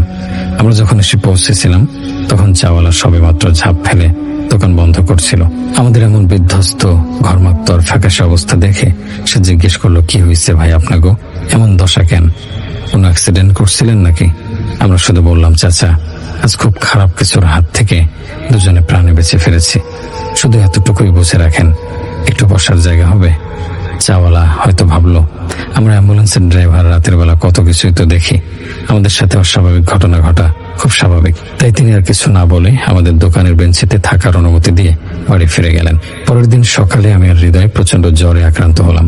সেই জ্বর সাধারণ জ্বর ছিল না, ছিল ভয়ের জ্বর। আমাদের দুজনের শরীরে প্রচন্ড ব্যথা, আর ঘুমের মধ্যে আমরা সেই একই ভয়ঙ্কর স্বপ্ন দেখে চিৎকার করে উঠেছিলাম। প্রায় 15 দিন পর্যন্ত আমরা হসপিটালে ভর্তি ছিলাম। ডাক্তাররা কোনো রোগের কারণ খুঁজে পায়নি, শুধু বলেছিল পোস্ট ট্রমেটিক স্ট্রেস ডিসঅর্ডার। তারপর ধীরে ধীরে সুস্থ হয়ে আমরা আবার অ্যাম্বুলেন্স ড্রাইভিং এর পেশায় ফিরে এসেছি। পেট চালানোর জন্য এছাড়া উপায় ছিল না, কিন্তু আমাদের মনে সেই রাতের যে ভয়ের দাগ পড়েছে, সে ক্ষত চিহ্ন হয়তো এই জীবনের কোনোদিনও মুছবে না। আমরা আর কখনো রাতের বেলা কোনো দূরের ট্রিপে যাই না, আর নির্জন রাস্তায় অ্যাম্বুলেন্সের পেছনে কোনো শব্দ শুনলেই আমাদের দুজনেরই আত্মা কেঁপে ওঠে। কারণ আমরা জানি এই দুনিয়ায় এমন কিছু অশুভ অস্তিত্ব আছে যা আমাদের চেনা জগতের সব যুক্তি আর বিজ্ঞানের ঊর্ধ্বে। আর আমরা সেই ভয়ঙ্কর সত্যের মুখোমুখি হয়েছিলাম সেই অভিশপ্ত রাতে। প্রিয় শ্রোতা বন্ধুরা, এই ছিল রনির সাথে ঘটে যাওয়া এক মর্মান্তিক ঘটনা। ঘটনাটি আসলেই খুব ভয়ঙ্কর ছিল।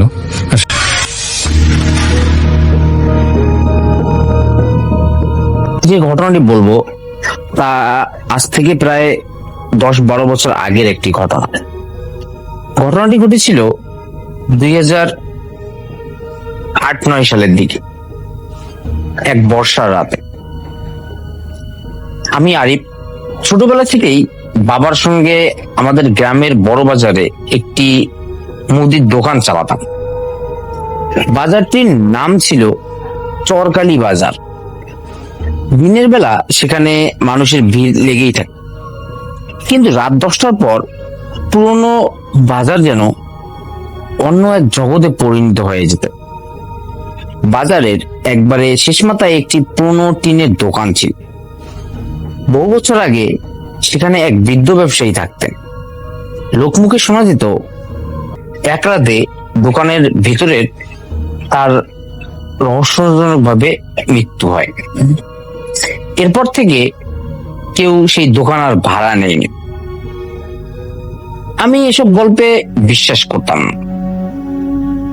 এক বৃহস্পতিবার রাতে বাবা অসুস্থ থাকায় দোকান বন্ধ করার দায়িত্ব আমার উপর পড়ল। সেদিন খুব বৃষ্টি হচ্ছিল, আর একে একে সব দোকান বন্ধ হয়ে গেল। রাত তখন প্রায় 11:30।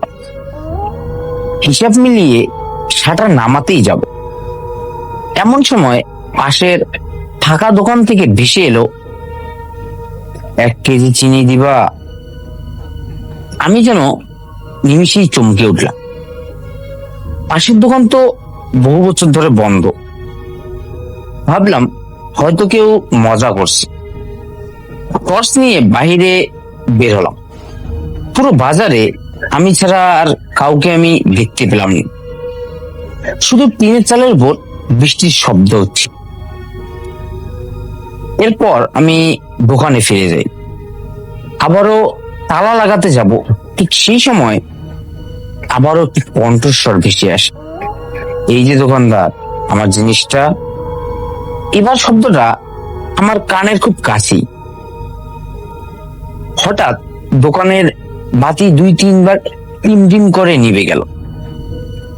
অন্ধকারে দাঁড়িয়ে আমি স্পষ্ট দেখলাম কেউ যেন ধীরে ধীরে আমার দোকানের দিকে হেঁটে আসছে। কিন্তু টর্চের আলো ফেলতেই সামনে কেউ নেই, সম্পূর্ণ ফাঁকা। ভয়ে যেন আমার বুক ধুকপুক ধুকপুক করতে লাগলো। তবুও সাহস করে শাটার টেনে নামালাম। আর ঠিক তখনই শাটারের নিচ দিয়ে ধীরে ধীরে ভিতরে ঢুকে এলো একটি কুঁচকে যাওয়া অস্বাভাবিক ফ্যাকাশে হাত। হাতটা মাটির উপর কয়েকবার টোকা দিয়ে কক্কস গলায়, আমার বাকিটা এখনো বাকি আছে। আমি আর 1 সেকেন্ডেও সেখানে দাঁড়াইনি, প্রাণপণে দৌড়ে বাজারের বাইরে চলে গেলাম। কিন্তু পেছন থেকে তখনও শুনতে পাচ্ছিলাম সেই একই কণ্ঠ, আর সেই ফিস ফিস কণ্ঠ, কাল আবার আসিস, আমি অপেক্ষা করব। আমি সেদিন রাতটা আর বাজারে ফিরে যাইনি। দৌড়তে গ্রামের এক চায়ের দোকানে গিয়ে বসে পড়লাম। আমার শরীর কাঁপছিল, কথা পর্যন্ত ঠিকমতো বের হচ্ছিল না। ভোর হলে আমি বাবাকে সবকিছু খুলে বললাম। বাবা আমার কথা শুনে কিছুক্ষণ চুপ করে থাকেন, তারপর দীর্ঘশ্বাস ফেলে বললেন, তুই শেষ দোকানটার কাছে গিয়েছিলি তাই না? আমি মাথা নাড়লাম। বাবা বললেন, অনেক বছর আগে ওই দোকানের মালিক হাসান চাচা রাতে হিসাব করতে করতে দেখি মারা যায়। মৃত্যুর আগে তিনি বারবার বলেছিলেন আমার বাকি টাকাটা কে দিবে। তারপর থেকেই রাত গভীর হলে কেউ কেউ সেই কণ্ঠ নাকি শুনতে পায়। আমি যেন বিশ্বাসই করতে পারছিলাম না। পরের দিন সকালবেলা সাহস করে আমি বাজারে যাই। আমার দোকানের শাটারের সামনে কাদার উপর অদ্ভুত কিছু পায়ের ছাপ আমি দেখতে পেলাম। ছাপগুলো মানুষেরই মতো, কিন্তু স্বাভাবিকের তুলনায় কিছুটা বড়। আরো ভয়ঙ্কর বিষয় হলো, ছাপগুলো শুধু আমার দোকানের সামনে এসে শেষ হয়েছে, ফেরার যেন কোনো চিহ্নই আমি দেখতে পাইনি। দুপুরে বাজারের কয়েকজন ব্যবসায়ীকে বিষয়টা আমি বললাম। সবাই একে অন্যের মুখের দিকে তাকিয়েই রইলেন। তারপর একজন ধীরে ধীরে বললেন, ও আবার ফিরে এসেছে। আমি জিজ্ঞেস করলাম, মানে? লোকটি বললেন, প্রতি কয়েক বছর পর পর কেউ না কেউ ওই ডাক শোন। তারপর কয়েক রাতের মধ্যে বাজারে অদ্ভুত অদ্ভুত কিছু ঘটনা ঘটতে শুরু করে। সেদিন কথাটা হেসে উড়িয়ে দিলেও পরের রাতেই প্রথম ঘটনাটি ঘটল। বাজারে রাতের পাহারাদার রহিম চাচা দৌড়ে এসে সবাইকে বললেন, রাত ঠিক 2টায় তিনি দেখেছেন বন্ধ সেই পূর্ণ দোকানের ভিতরে আলো জ্বলছে। টিনের ফাঁক দিয়ে স্পষ্ট দেখা যাচ্ছে কেউ একজন টেবিলে বসে খাতা খুলে হিসাব লিখছে। কিন্তু যখন সাহস করে দরজা খুললেন, ভিতরে কেউ নেই। শুধু ধুলোমাকড় টেবিলের উপরে একটি পুরনো হিসাবের খোলা খাতা, আর শেষ পাতায় নতুন করে একটি বাক্য লেখা, আর একজন বাকি। রহিম চাচা শপথ করে বলেছিলেন, এই লেখাটা কয়েক সেকেন্ড আগেও সেখানে ছিল না নাকি। সেদিনের পর থেকে বাজারের সবাই সূর্য ডোবার আগেই দোকান বন্ধ কর। কিন্তু আমার মনে তখনও একটি প্রশ্ন ঘুরপাক খাচ্ছিল, সে আরেকজন আসলে কে? সেই প্রশ্নের উত্তর আমি পেয়েছিলাম ঠিক 3 রাত পরে, আর সেই উত্তর আমার পুরো জীবনটাই যেন বদলে দিয়েছিল। 3 রাত পরে আমি ঠিক করলাম, আর যাই হোক সত্যটা আমি জানবো। রাত 11:30টার দিকে ইচ্ছা করেই দোকান বন্ধ করলাম। বাজারের সব দোকান একে একে অন্ধকারে ডুবে গেল। চারদিকে শুধু ঝিঝি পোকার ডাক, আর দূরে কোথাও বর্জ্যের গর্জন আমি শুনতে পেলাম। ঘড়িতে রাত 12টা বাজার সঙ্গে সঙ্গেই টং টং করে পুরনো বাজারের মরিচা ধরা ঘন্টাটি যেন নিচ থেকেই বাজতে শুরু করলো। আমি সঙ্গে সঙ্গে যেন ভয়ে জমে গেলাম। দোকানের দরজা, যেটা বহু বছর ধরে তালাবদ্ধ ছিল, সেটি অল্প একটু খোলাই ছিল। আমি ভিতরে উকিয়ে দিতেই আমার নিঃশ্বাস যেন বন্ধ হয়ে গেল। একজন বৃদ্ধ কাঠের টেবিলে বসে পুরনো হিসাবের খাতা লিখছেন। তার পরনে সাদা পাঞ্জাবি, কিন্তু মুখটা স্পষ্ট দেখা যাচ্ছে না। মাথা নিচু করে তিনি শুধু লিখেই যাচ্ছেন। হঠাৎ তিনি লেখা থামিয়ে বললেন, এসেছো? আমি কোনো উত্তর দিতে পারলাম না। তিনি ধীরে ধীরে খাতাটা আমার দিকে ঘুরিয়ে দিলেন। খাতার পাতায় শত শত নাম, আর প্রতিটি নামের পাশে একটি করে তারিখ লেখা। সবশেষ লাইনে কালি কখনো ভেজা, আর সেখানে লেখা ছিল আরিফ আজ রাত। আমার হাত পা যেন ঠান্ডা হয়ে গেল। আমি পিছিয়ে যেতেই দোকানের দরজাটা নিজে থেকেই কেন জানি না বন্ধ হয়ে গেল। চারপাশে হঠাৎ অসংখ্য ফিসফিসানি শব্দ, বাকি বাকি বাকি। আমার মনে হচ্ছিল অন্ধকারের ভিতরে অনেক মানুষ দাঁড়িয়ে আছে। বৃদ্ধ এবার ধীরে ধীরে মাথা তুল, কিন্তু যেখানে তার মুখ থাকার কথা ছিল সেখানে শুধু গভীর কালো অন্ধকার। আর ঠিক তখনই বাইরে থেকে আজানের শব্দ ভেসে এলো। শব্দটা শোনা মাত্র দোকানের আলো এক ঝলকে নিভে গেল। আমি জোরে ধাক্কা দিতেই দরজাটি খুলে গেল। প্রাণপণে আমি দৌড়ে বাজারের বাইরে চলে গেলাম। আর পরের দিন সকালে সাহস করে আবার সেই দোকানে গেল। ভিতরে কোনো মানুষ ছিল না, কোনো টেবিল না, শুধু ধুলোয় ঢাকা মেঝের উপর একটি পুরনো হিসাবের খাতা পড়েছিল। আমি কাঁপতে কাঁপতে শেষ পাতাটি খুললাম। গত রাতের সেই নামগুলো আর নেই, শুধু একটি লাইন সেখানে লেখা, হিসাব শেষ হয়নি, আবারও দেখা হবে।